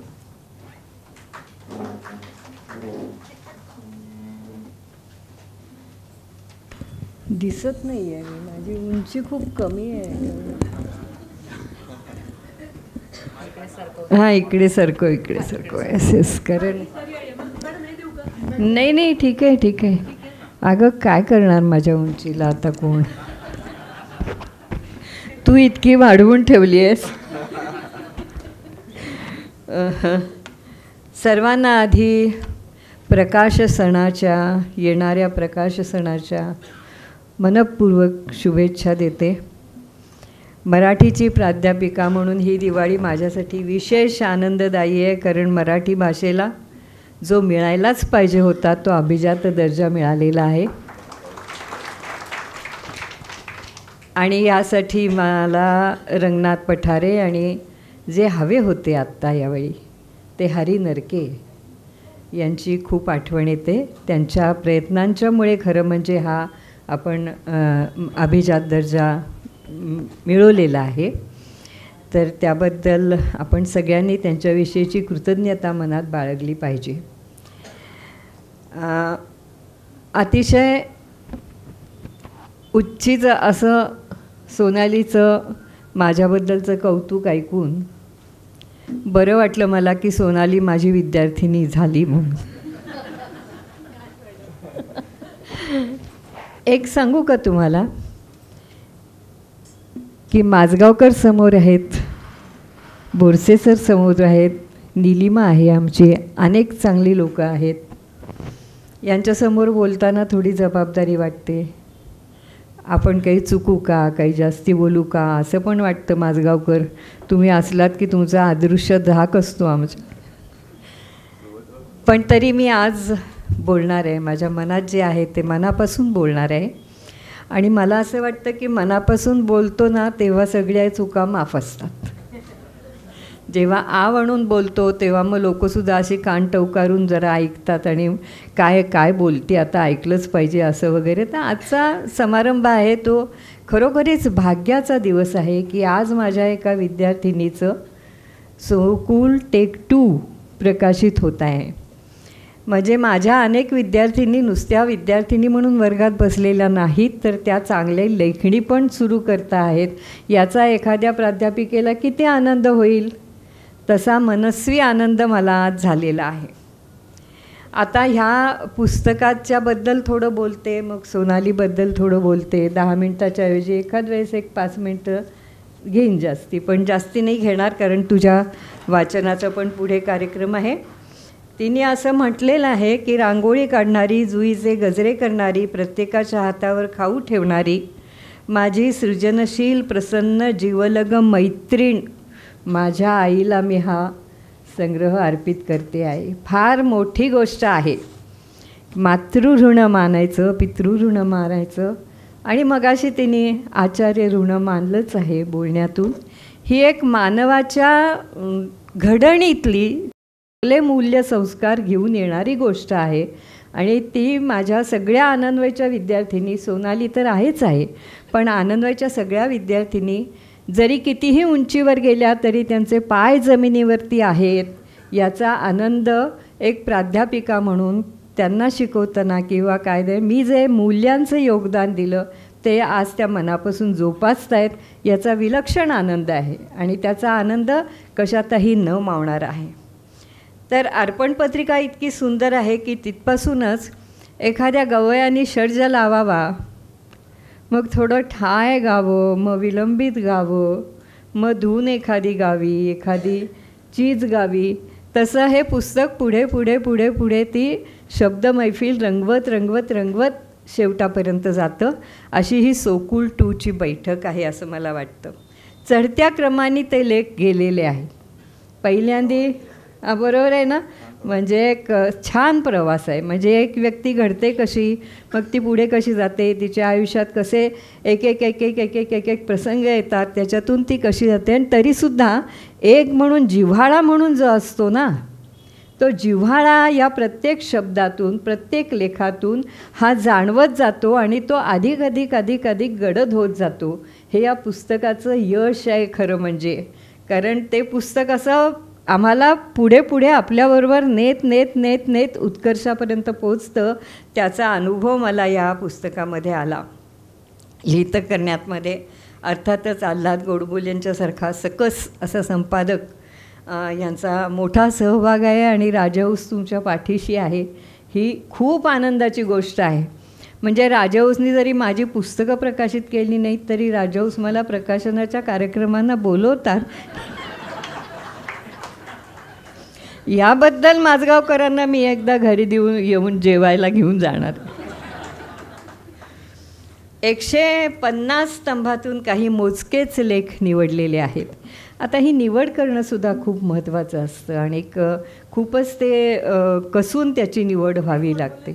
ते गोडबोल यांचं काम आहे. त्यामुळे ते नंतर पृष्ठ 8 असं म्हटलं आहे मी की वाचून दाखवायचं, पण ते तू वाचून दाखव, मी नाही वाचून दाखवत. ते तुला मी फक्त सजेस्ट करते की मला हे लिखाण तुझं खूप आवडलेलं आहे. पृष्ठ 8 वरती तर Rangoli, home sweet home, being human, Sonali Palna Ghar, आधी स्वतःवर प्रेम करा, हा तर लेख मला फारच आवडलेला आहे. सगळ्या धावपळीत आपण एक गोष्ट विसरतो की आधी स्वतःवर प्रेम करा. हे आपण स्वतःवरती प्रेम केलं तर दुसऱ्यावरती प्रेम करू शकतो. म्हणजे माझे वडील नेहमी मला म्हणायचे नाटकात उभी राहिले काम करायला की अगं तू आनंद घे ना या भूमिकेचा, तू आनंद घेऊन तुझ्या चेहऱ्यावर दिसू येत ना आम्हाला आनंद. तू जर आनंद घेतला नाहीस तर तू दुसऱ्याला काय देणार. तसं स्वतःवरती तुम्ही प्रेम केलं नाहीत तर तुम्ही ते प्रेम वाटणार कसं इतरांना. मी तर आयुष्यभर प्रेमासाठी झोळी घेऊन हिंडणारी प्राध्यापिका आहे, झोळी घेऊन हिंडणारी बाई आहे. जिथे मला ओम भवती भिक्षांदेही म्हणून प्रेम मागितलं, प्रेम मिळालं, तिथे मी थोडा वेळ ठहराव केला. जिथे मिळालं नाही पुढच्या दारात गेले. कारण ही शिकवण आम्हाला कुसुमाग्रज, सोनाली, आनंदवयच्या सगळ्या लोकांना कुसुमाग्रजांनी दिलेली आहे. कारण प्रेम आहे माणसाच्या संस्कृतीचा सारांश, त्याच्या इतिहासाचा निष्कर्ष आणि त्याच्या अभ्युदयाची आशा आहे एकमेव. म्हणून प्रेम कुणावर करावं? प्रेम सगळ्यांवर करावं. ज्याला तारायचं आहे त्याच्यावर तर करावंच, पण ज्याला मारायचं आहे त्याच्यावरही करावं. ह्या विचारसरणीवर आनंदवय पोचलेला आहे, मी पोचलेली आहे आणि माझ्या विद्यार्थिनीही पोचलेल्या आहेत, असं मला खास सांगावंसं वाटतं. नंतर ऋणानुबंधाच्या रसिका तुझ्याच साठई, पद्मभूषण दुबेजी, बेपत्ता दुबेजी, घात झाला, किती लेख सांगायचे हो. प्रत्येक लेख ना असा मोत्यासारखा पाणीदार उमटलेला आहे. त्याची शैली खूप सुंदर आहे. शब्दशः तिचं लिखाण आहे, पण अतिशय साधं, सरळ, सोपं, थेट भिडणारं, तिच्या व्यक्तिमत्वाप्रमाणेच अतिशय प्रामाणिक आणि तिच्या व्यक्तिमत्वाप्रमाणेच अतिशय चिंतनशीलसुद्धा प्रत्येक लेख अवतरलेला आहे. मला असं वाटतं की अवघड लिहिणं वगैरे हे खूप जणं, म्हणजे काही जण आता अट्टहासानेसुद्धा अवघड लिहितात. म्हणजे असे मला अनेक लोक किंवा अनेक विद्यार्थी असे मला माहिती आहेत की अशी कविता लिहायची की मॅडम कशी वाटली. मी म्हणायची त्यांना की अरे ही आरती प्रभूंची ही कविता समोर ठेवून तू ही कविता लिहिलेली आहेस अशी वाटली, किंवा ग्रेसची कविता तू आत्ताच वाचून आला आहेस आणि त्याच्यावरतून हे काहीतरी लिहिलं आहे अशी वाटली. तू कुठे आहेस? तू पाहिजेस इथे. तू नसशील तर मग तुझं लिखाणाला काय अर्थ आहे? तसं झालेलं नाही आहे. हे तिचं लिखाण आहे, या तिच्या भावना आहेत आणि ती जितकी सरळ आहे, ती जितकी थेट आहे, ती जितकी प्रामाणिक आहे, तितकेच हे लेख प्रामाणिकपणे उतरलेले आहेत. मी मगाशी म्हटलं तसं उंची गाठूनही पाय जमिनीवरती असणं हे खूप कठीण आहे हो. मी अनेक लोक बघितले तर अर्ध्या अळकुंडाने पिवळे होतात. 1-2 नाटकांमध्ये काम केलं की ते अभिनेते होतात, अभिनेत्री होतात. लगेच एक पुरस्कार मिळाला की त्यांना फार असं वाटतं की आभाळ फारच आता हातात, असा हात वर केला की चंद्र चांदणे आपण तोडूनच घेऊ. असं इतकं नसतं ते. तुमच्यामध्ये ती सातत्य राहिलं पाहिजे. ते सातत्य मला सोनालीत दिसतं आणि तिच्या लिखाणातसुद्धा दिसतं. सोकुल 1 नंतर 2 आणि आता 3ऱ्याकडे तू वाटचाल करणार आहेस, त्याच्याबद्दलही मला खूप छान वाटतं आहे.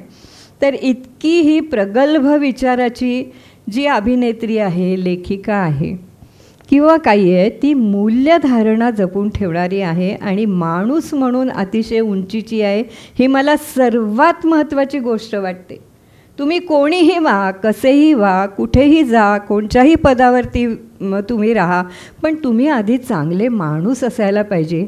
आणि हा आपल्या घरातली एक व्यक्ती अशी माणूस म्हणून चांगली घडवणं, याच्या पाठीमागे तिच्या आईवडिलांचे प्रचंड असे नकळत घेतलेले रियाज आहेत, श्रम आहेत. त्यांच्या कृतीतून ती घडलेली आहे. आणि म्हणून तुझ्या आईबाबांचं किती कौतुक करावं की तुझं पालनपोषण त्यांनी करताना ही मूल्य माझ्या मुलीला, दुसरं काय आपण मुलीला देऊ शकतो? काहीच देऊ शकत नाही ह्याच्याशिवाय. पण तुझ्या आईला आज जरी इथे नसली तरी माझा तिला निरोप सांग की त्यांचा मला अत्यंत एक आई म्हणून अभिमान आहे की खूप चांगली सुसंस्कारित अशी मुलगी त्यांनी घडवलेली आहे. तूच नाही, संदेश आहे, संदीप आहे, सगळेच जण तुम्ही आहात. पण असं म्हणजे माझे आध्यात्मिक गुरु म्हणा किंवा कोणी म्हणा किंवा काही म्हणा, सेंट मिराजमध्ये मी जेव्हा शिकवत होते तेव्हा JP वासवानी आमच्याकडे यायचे.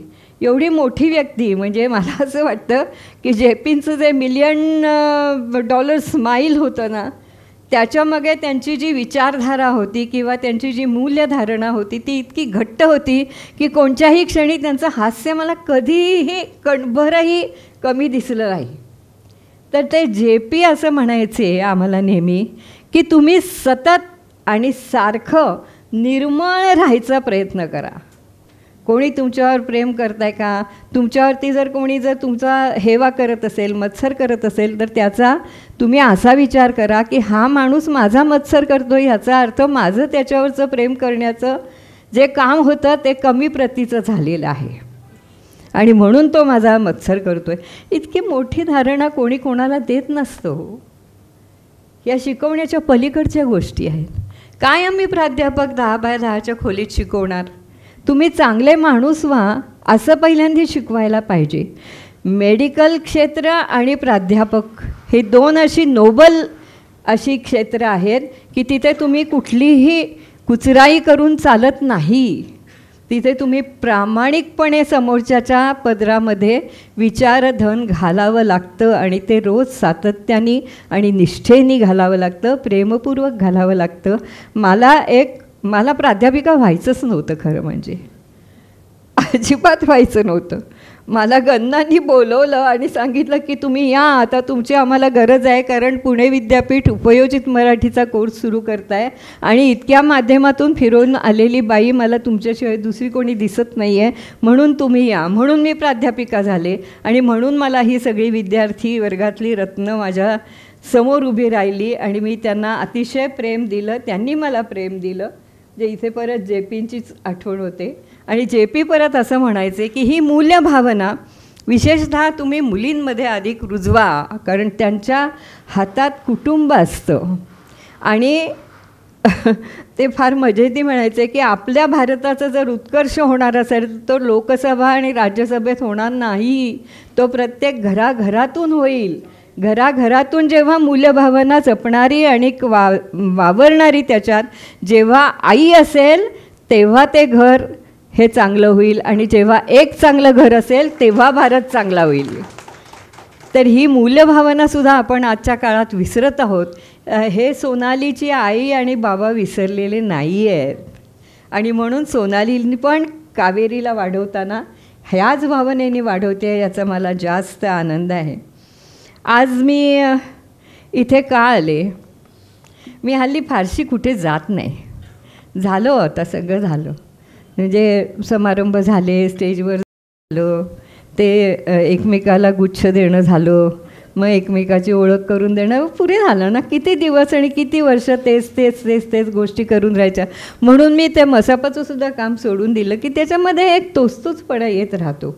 हे नवीन विषय नाहीत, काही नाहीत, पुरे झालं. तसं मी म्हणून आता सामाजिक ह्याच्यातून बाजूला सारण्याच्या विचारात असतानाच सोनालीचा फोन आला की मॅडम तुम्ही यायचं आहे. अगं म्हटलं माझ्यापेक्षा कितीतरी छान छान व्यक्ती आहेत तरी तू तर अशा उंचीवरती आहेस की कोणीही तुला बोलवलं तर नाही म्हणणार नाही. पण तरीसुद्धा मी आले, कारण सोनाली माझ्या अत्यंत काळजाजवळची अशी व्यक्ती आहे. एकच सांगते, सोनाली काय, मुग्धा गोडबोले रानडे काय, आमच्या आनंदमयमधल्या प्रत्येकजणी, प्रत्येक विद्यार्थिनी या माझ्या काळजाजवळच्या व्यक्ती आहेत. हो, त्यांना मी नाही म्हणणार नाही, त्यांना मी नाही म्हणणं शक्य नाही. असे आमचे भावबंध हे जुळलेले आहेत आणि ते ह्या सगळ्यांच्या कवींच्या कविता ऐकून त्यांचे कार्यक्रम करून अधिकाधिक दृढ होत गेलेले आहेत. तर त्याच्यामुळे म्हणून मी इथे आले. नाहीतर मी खरं म्हणजे दुसरी कोणीतरी असती तर मी असं म्हटलं असतं की नाही, जरा तुम्ही दुसऱ्या व्यक्तीला बोलवलं तर तुमचा कार्यक्रम अधिक चांगला होणार आहे. पण एक सांगते तुम्हाला, या पुस्तकातले सगळे लेख तर तुम्ही वाचाच, पण गायक जेव्हा षड्जाला भिडतो ना आणि जेव्हा षड्जाचा आनंद घेतो, तो सूर जेव्हा कानात मनात भरून घेतो, षड्ज लावण्यामध्ये ना आणि षड्ज लावून त्याच्यामध्ये आपण एकाकार होण्यामध्ये फार गंमत असते. तशी या लेखाच्या म्हणजे या पुस्तकाच्या शेवटच्या लेखामध्ये सत्यदेव दुब्यांवरती लिहिताना आधी रसिकावर तिने फार सुंदर लिहिलं आहे. आपल्या कलिगविषयी असं चांगलं लिहिणं यालासुद्धा मन उदार असं व्हावं लागतं, उदारता लागते मनाची. तर ते तिने रसिकाविषयी फार छान लिहिलं आहे. त्याच्यानंतर तिचे जे गुरु नाटकातले ते सत्यदेव दुबेजी, त्यांच्याविषयी तर अप्रतिम लेख आहेत. तुम्ही ते वाचाच, ते कविताच आहे ती आणि ते सूर असा लागलेला आहे ना की तो तुम्हाला भारावून टाकतो. त्या लेखाबरोबर तुम्ही किती वाहत जाता आणि किती उंचीपर्यंत पोचता कळत नाही. आणि त्याच्यानंतर नरेंद्र दाभोळकरांवरती अतिशय जीव घेणा असा लेख तिने लिहिलेला आहे. हे सामाजिक भान जे आहे ना तिच्या, व्यक्तिमत्वातलं ते सुद्धा खूप महत्त्वाचं आहे. खरं म्हणजे ना, सोनालीचे म्हणजे असं म्हणतात ना की मुलाचे पाय पाळण्यात दिसतात, तसे सोनाली खूप मोठी होणार ह्याचं मला पडसाद कधीच उमटलेले होते. सोनालीत 11वीत होतीस तू तेव्हा आलीस, आणि तेव्हा असा एक प्रसंग झाला की मी जिला सांगत होते तर त्या व्यक्तीला, त्या मुलीला ते मला जे पाहिजे होतं ते काढूच शकत नव्हती. कुसुमाग्रजांची कविता तिला शिकवत होते आणि ती फार भाऊकपणे, नाजूकपणे असं काहीतरी म्हणत होती. म्हणजे ज्योती जळतात माझ्याचसाठी, पाखरं उडतात माझ्याचसाठी, असला समज खरा नाही. अगं म्हटलं, हे तुझी नाही आहे कविता, ही कुसुमाग्रजांची कविता आहे. कुसुमाग्रजांची कविता तशी म्हण ना, ज्योती जळतात माझ्याचसाठी, पाखरं उडतात माझ्याचसाठी, असला समज खरा नाही. ही ताकीद दिलेली आहे त्या कवीने तुम्हाला, ती तशी म्हणायला पाहिजे. मग शेवटी मी खूप थकले आणि मग ते शेवटी तीही खूप थकली आणि मग ती म्हणली की मॅडम तुम्ही खूप जीवापासून मला सांगताय हो, पण मला येतच नाही आहे, मी काय करू. म्हटलं मग आपण थांबूया आता जरा. आणि मग सोनाली काय रोजच माझ्या रिहर्सल्स बघायला येत होती आणि मग सोनालीला म्हटलं ये गं बाई चल कविता म्हण. पण सोनालीनी तेव्हा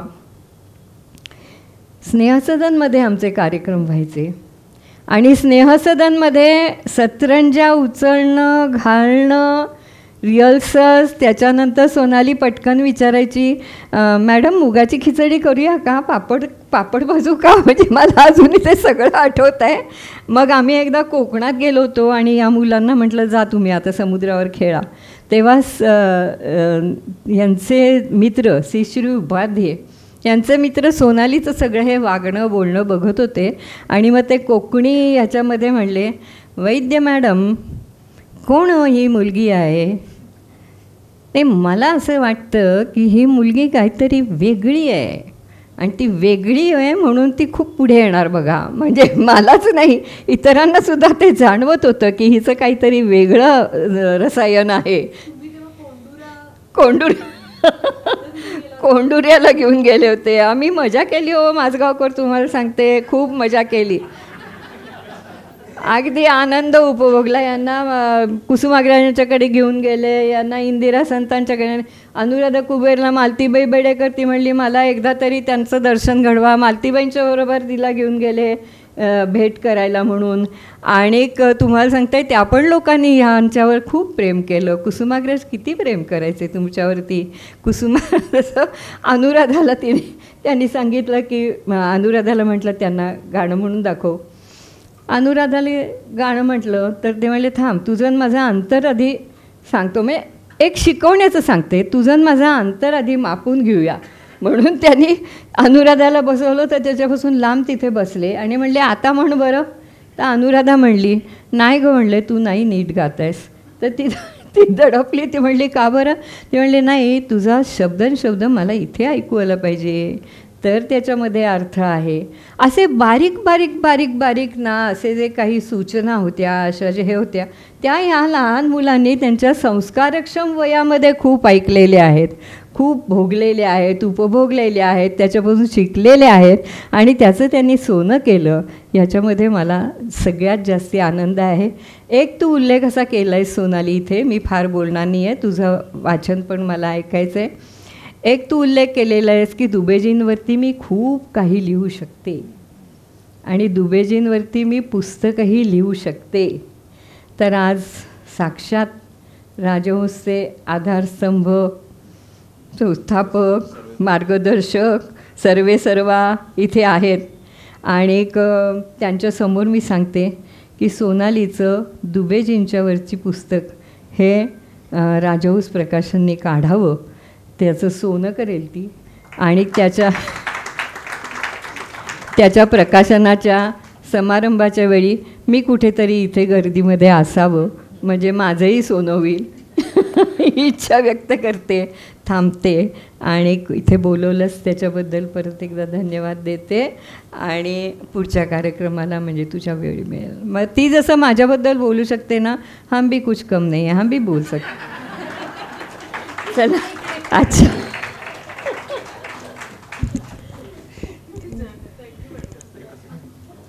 सहज आठवण झाली म्हणून सांगतो. तुमच्या मगाशी अनवनयचा आणि याचा उल्लेख केला. मी तो कार्यक्रम पाहिलेला आहे कुसुमाग्रजांच्या कवितांचा. आणि गंमत अशी म्हणजे त्याच्यानंतर ते पुढं फार लवकर बंद झाले खरं सांगायचं ते कार्यक्रम. पण त्या कार्यक्रमावरून मला असं वाटतं की पुढे नक्षत्रांचे देण्यासारखा जो कार्यक्रम उभा राहिला तो त्या कार्यक्रमाचं बीज तुमच्या ह्याच्यामध्ये कुठेतरी पडलेलं होतं असं मला असं वाटतं. म्हणजे मला असं वाटतं की खरे नाही नाही नाही नाही नाही नाही तेच सांगतो मी. ते तो जो नक्षत्रांचं देणं जे उभं राहिलं ना ते बीज खरं म्हणजे तुमच्या कार्यक्रमात होतं. त्याला आळं घालणारा कोणीतरी चांगला आमच्यासारखा म्हणजे आम्ही जसं पुस्तकाला म्हणतो की आळं हे करणारा प्रकाशक असला पाहिजे, संपर्क असला पाहिजे, तसं त्यावेळेस कोणी असतं तर त्यावेळेस तुमचा कार्यक्रम तो टी व्हीवरती खूप मोठ्या प्रमाणात लोकप्रिय होऊ शकला असतं मला. फार अप्रतिम भाषण माधवीताईंचं. आणि सोनालीच्या आईचा उल्लेख की जे अर्पणपत्रिका सोनालीने आईला हे दिलेली आहे, आईला अर्पण केलेलं आहे पुस्तक. पण माधवीताई, तुम्ही बोलत असताना एक प्राध्यापक आपल्या विद्यार्थ्यांवर किती मनापासून प्रेम करू शकतो आणि त्यांना घडवण्यासाठी किती खस्ता खाऊ शकतो याचंसुद्धा मनोज्ञ दर्शन झालं. माजगावकर सरांचाही उल्लेख करावा लागेल की जसे विद्यार्थी घडवणं आहे तसं लेखक घडवण्याचं काम. आणि अगदी नवोदित लेखकामध्ये ज्याचं काहीही नाव नाही, ज्याची काहीही ओळख नाही, त्याच्यात जर स्पार्क दिसला, त्याच्यात जर बीज दिसलं तर माजगावकर सर त्याला स्वतः फोन करतात, त्याचं वय किंवा काहीही न बघता, आणि भेटायला ये, काही लिहितोस का, राजहंस काढेल. तर हे माजगावकर सरांचं मोठेपण आहे. मला वाटतं मराठी भाषा, साहित्य आणि प्रकाशन विश्वाचा इतिहास लिहिला तर राजहंस प्रकाशन आणि माजगावकर सर माणूस उल्लेख केल्याशिवाय तो पूर्ण होणार नाही. यानंतर आपण पुस्तकाचं अभिवाचन करणार आहोत. मी लेखिका, दिग्दर्शिका आणि व्हॉइस ओव्हर आर्टिस्ट सना कुलकर्णी हिला विनंती करेन की तिने पुस्तकातल्या एका लेखाचं अभिवाचन करावं.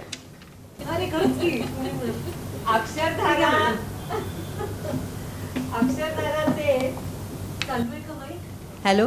अक्षरधाराचे किती आभार मानावेत राठिवडेकर मला काही कळत नाही आहे, पण आम्ही बरोबर खूप काम केलं आहे. माझ्या अध्यक्षतेखाली जी कोणी संमेलनं भरवली त्याची सर्व जबाबदारी मी राठिवडेकर आणि अनिल कुलकर्णींवरती टाकलेली होती. आणि तेव्हापासून स्टॉल्स चांगले उभारायची परंपरा राठिवडेकरांनी निर्माण केली. त्याच्याबद्दल थँक्स. आणि तुमच्या मराठी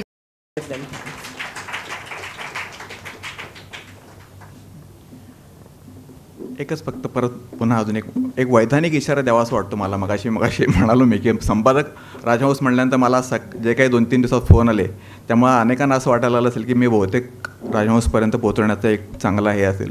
त्यामुळे मी त्यांना हसत असं सांगितलं की तुमच्याकडं जर आत्मचरित्र असेल, तुमच्याकडे काही कथासंग्रह असेल, तुमच्याकडे काही अमुक असेल द्यायचं असेल तर ते माझ्याकडे देऊ नका. नागनाथ पारापाशी जा, तिथं तुम्हाला रांगा दिसतील. कोणी आत्मचरित्रासाठी असेल, कोणी याच्यासाठी असेल, कारण राजहंसकडे वेटिंग लिस्ट खूप मोठी असते. त्यामुळे त्यांच्यापर्यंत पोचायला वेळ लागतो हे लक्षात ठेवा. आपलं लिखाण करताना ते भान ठेवावं एवढं फक्त माझं म्हणणं आहे. मी संपादक होण्यासाठी मी रांगेतच होतो की अनेक दिवस. नमस्कार. वाचन करताना कोणता शब्द उच्चारायला चुकला तर माफ करा.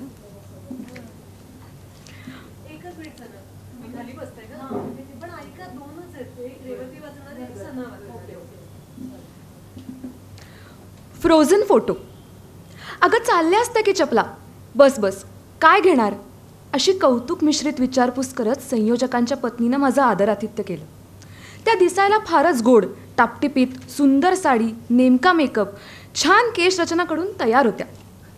पण मला कळेना, आम्ही दोघीच चहा घेणार होतो तर त्या इतकी धावपळ का करतायत.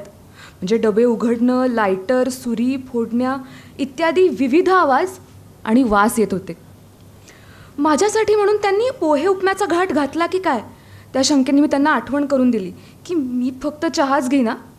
त्यावर त्या हसून म्हणाल्या, नाही गं, आपल्या दोघींसाठी फक्त चहाच टाकलाय, पण रात्री काही नातेवाईक जेवायला येत आहेत आणि नेमकी स्वयंपाकाच्या बाईची रजा.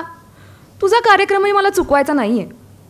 मी म्हणले, अरे मग मी करू का मदत, मलाही आवड आहे स्वयंपाकाची, बोला काय करू. तर त्या मस्त हसून मोकळेपणाने होच म्हणाल्या. त्या म्हणाल्या, हां गाजर आणि काकडीच्या फोडी करशील का प्लीज, आहेत त्या फ्रीजमध्ये. ओके म्हणत मी फ्रीज उघडला, मात्र पिंगपॉंगच्या बॉलसारखे लिंबू टणाटणा बाहेर पडायला लागले. कॉर्नफ्लेक्सचा सर्र आवाज करत सांडायला लागले. बदा बदा पडणाऱ्या टोमॅटोंनी माझी ओटी भरली.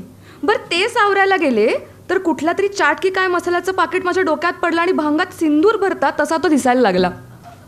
आई ग, माझ्या या उद्गाराने संयोजक पत्नी लगबगीने अगं बाई सावकाश हा असं म्हणत आल्या, पण अय्या फोडणी जळेल म्हणत आल्या पावली परत गेल्या.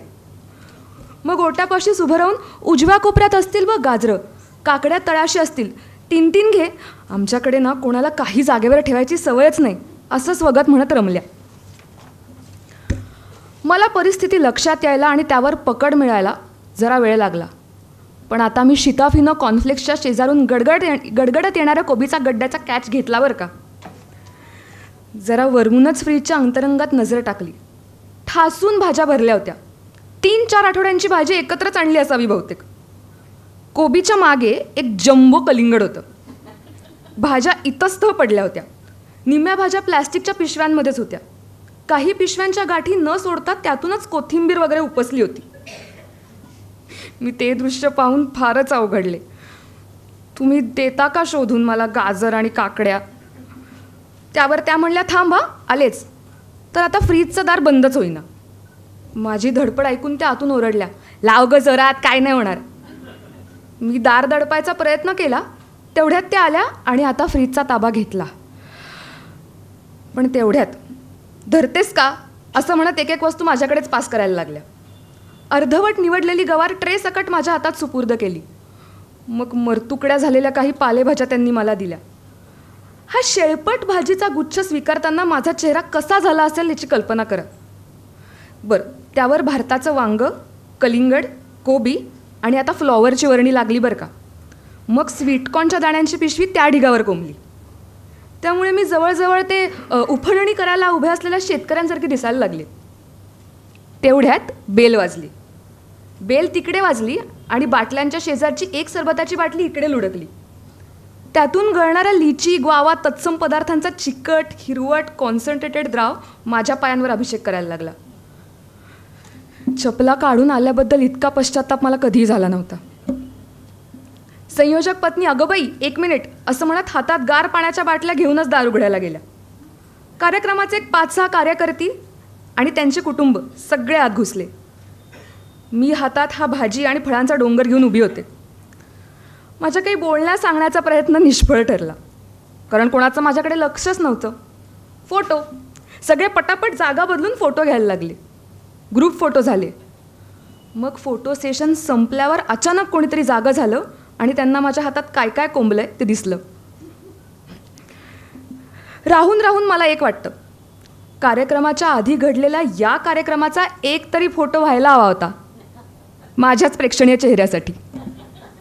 धन्यवाद. हा लेख ऐकताना प्रकर्षाने एक विचार मनात आला की सोनाली ही अभिनेत्री लेखिका आहे. म्हणजे व्हिज्युअल्स डोळ्यासमोर उभं करणं हे लिखाणाच्या माध्यमातून किती प्रत्येकारी चित्रण केलं आहे आणि ते तिच्या लिखाणामध्ये आलं आहे. यानंतरचा लेख वाचायला मी आमंत्रित करीन रेवती मुळे यांना. त्या अभिनेत्री आहेत आणि भगिनी निवेदिता सहकारी बँकेच्या ब्रँच मॅनेजर आहेत. सोनालीची मी बहीण आहे, ही माझी पहिली ओळख आहे ॲक्च्युली. मी प्रकरण वाचते आहे, वापरलेलं. मध्ये एकदा माझी एक छोटी कॉलेज गोईंग मैत्रीण पावसात भिजली. माझं घर जवळच होतं म्हणून माझ्याकडे आली. ओले कपडे बदल आधी असं म्हटल्यावर माझ्या कपड्यांच्या कपाटात खुडबुड करत बराच वेळ रमली. मग एक टॉप कप्प्यातून ओढत हसून वगैरे स्वतःला आरशात न्याहाळत म्हणाली, हा घालून जाऊ? मी म्हणलं, हो हो अवश्य. आणि परत आणून देण्याच्या फंदात पडू नकोस, मला जरा तो लहान होतोय आता. त्याच भरात मी कपाटातून अजून 4-5 गोष्टी काढल्या आणि तिच्याकडे सुपूर्त केल्या. हे बघ, ही जीन्स आणि हे बाकीचे टॉप्स पण येतील तुला कदाचित. खुशच झाली ती. दुसऱ्या दिवशी तिच्या आईचा फोन आला. अगं काय मस्त कपडे आहेत सगळे, छोटीचे किती लाड करतेस. माझ्याही तोंडावर हसू पसरलं. किती साधी गोष्ट आहे ही. कुणीच गैरसमज करून घेतला नव्हता. क्वचित कधी छोटीला ते कपडे घालताना माझी आठवण आली असेल, बस. या उलट मध्यंतरी जे ऐकायला मिळालं ते अगदी विचित्र होतं. आमच्या एका जवळच्या कुटुंबाकडे गेले होते. काकूंना माझं बाळ बघायचं होतं. बरं नसल्यामुळे त्यांना हिंडता फिरता येत नाही आता. त्यांच्या सुनेनं पाठवलेलं एक सुंदर झबलं कावेरीला घालून घेऊन गेले होते. काकूंना म्हणलं, हे बघा, आठवतं आहे का तुम्हाला? तुमच्या नातीचा फ्रॉक आहे हा. ते लक्षात आल्यावर काकूंच्या डोळ्यातून घळाघळा पाणीच यायला लागलं. उदास उदास होत त्या म्हणाल्या, सुनबाईंना सांगू नकोस हां, तिच्या नकळत दिल्या होत्या या सगळ्या गोष्टी मी तुला. तिनं फेकून देण्यासाठी काढल्या होत्या बाजूला. गप्पांच्या ओघात कळत गेलं, त्यांच्या कुणा नातेवाईकांकडून आलेलं बाळ लेणं पाहिल्यावर काकूंच्या सुनेचा पारा चढला होता. ती काकूंना घालून पाडून बोलली, असली वापरलेली झबली आणि दुपटी बाळाला घालायला आम्हाला भिकेचे डोहाळे नाही लागले, आणि हे असं सेकंड हँड गिफ्ट त्या नातेवाईकांना परत करा. हे ऐकल्यावर काकू आवाकच झाल्या. मुद्दा पैशाचा नाहीच आहे मुळी. एका बाळानं वापरलेल्या गोष्टी दुसऱ्या बाळाकडे मऊ होऊन जातात. बाळाच्या आरोग्यासाठी, दीर्घायुष्यासाठी शुभेच्छा घेऊन जातात. अगदी इम्युनिटीसुद्धा वाढवतात. शेअरिंग, देवाणघेवाण, एका आईनं दुसरीला दिलेला धीर, उमेद, नव्या आईच्या कष्टांसाठी, नवलाईसाठी वाटणारी सहानुभूती, अशा कितीतरी गोष्टी प्रेम आणि दिलासा व्यक्त करतात. पण आता, पूर्वी लहान होतंय म्हणून कोणी ड्रेस दिला तर किती अप्रूप वाटायचं.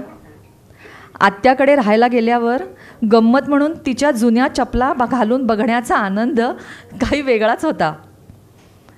नाटक, एकांकिका, कविता वाचन, प्रत्येक कार्यक्रमाला हक्काची वॉर्डरोब कटसी म्हणजे आईच. बाकी फोटोशूट इत्यादी कार्यक्रमांना मोठ्या बहिणींचे कपडे चाचरत मागण्यात आणि मिळाल्यावर हरखून जाण्यात काय मजा होती. माझी आई आणि सिंधू मावशी वर्षाकाठी भेटल्या की एखाद दोन साड्या एक्सचेंज करायच्या. वापरण्यात ताजेपणा यायचा आणि आठवणीनं मूड आनंदी व्हायचा. माझ्या आईच्या वडिलांनी आईच्या पहिल्या बाळंतपणात संदीपसाठी म्हणून करून घेतलेल्या पाळण्यात पुढे 100-125 बाळं झोपली असतील. त्यांच्या आयांनी हलका झोका घालत अंगाई गीत म्हटलं असेल. किती गोड संदर्भ जुळत जातात एखाद्या वस्तूला. हल्ली सगळेजण आळूच्या पानासारखे निर्लेप व्हायचा प्रयत्न करतात. निरुपद्रवी असण्यासाठी स्वतःला मिटून घेतात. नकोच ती कटकट. कुणाकडून काही घेण्याची, मग आठवणीनं परत करण्याची, या पिढ्यानपिढ्या चालत आलेल्या आनंदाचं चांगलं ते वृद्धिंगत करण्याच्या साखळीत खंड पडत चालला आहे.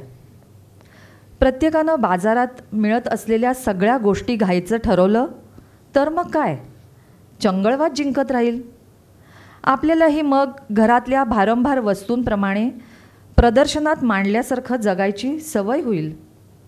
छे, झटकून टाकूया हा अवघडलेपणा. एखादी गोष्ट स्वीकारण्याचा गोडवा शिकूया.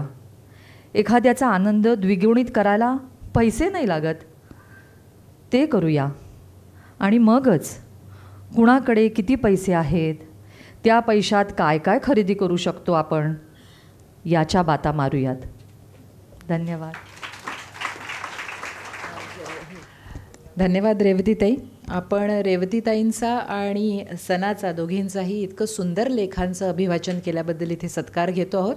मी सनाला सुद्धा विनंती करेन आणि रसिका बहिणींनी त्यांचा दोघींचाही सत्कार करावा.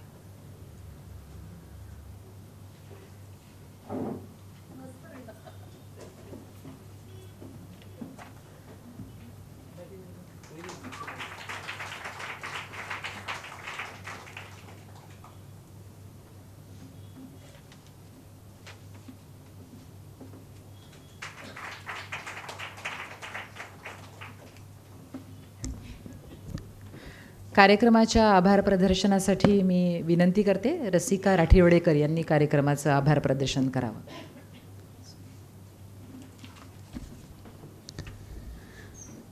आभार प्रदर्शन करण्यापूर्वी मी सोनालीला विनंती करते की आज जिने इतकं छान सूत्रसंचालन केलं तिचा आपण सत्कार करूया. वसुंधरा काशीकर यांचा सत्कार सोनाली करते.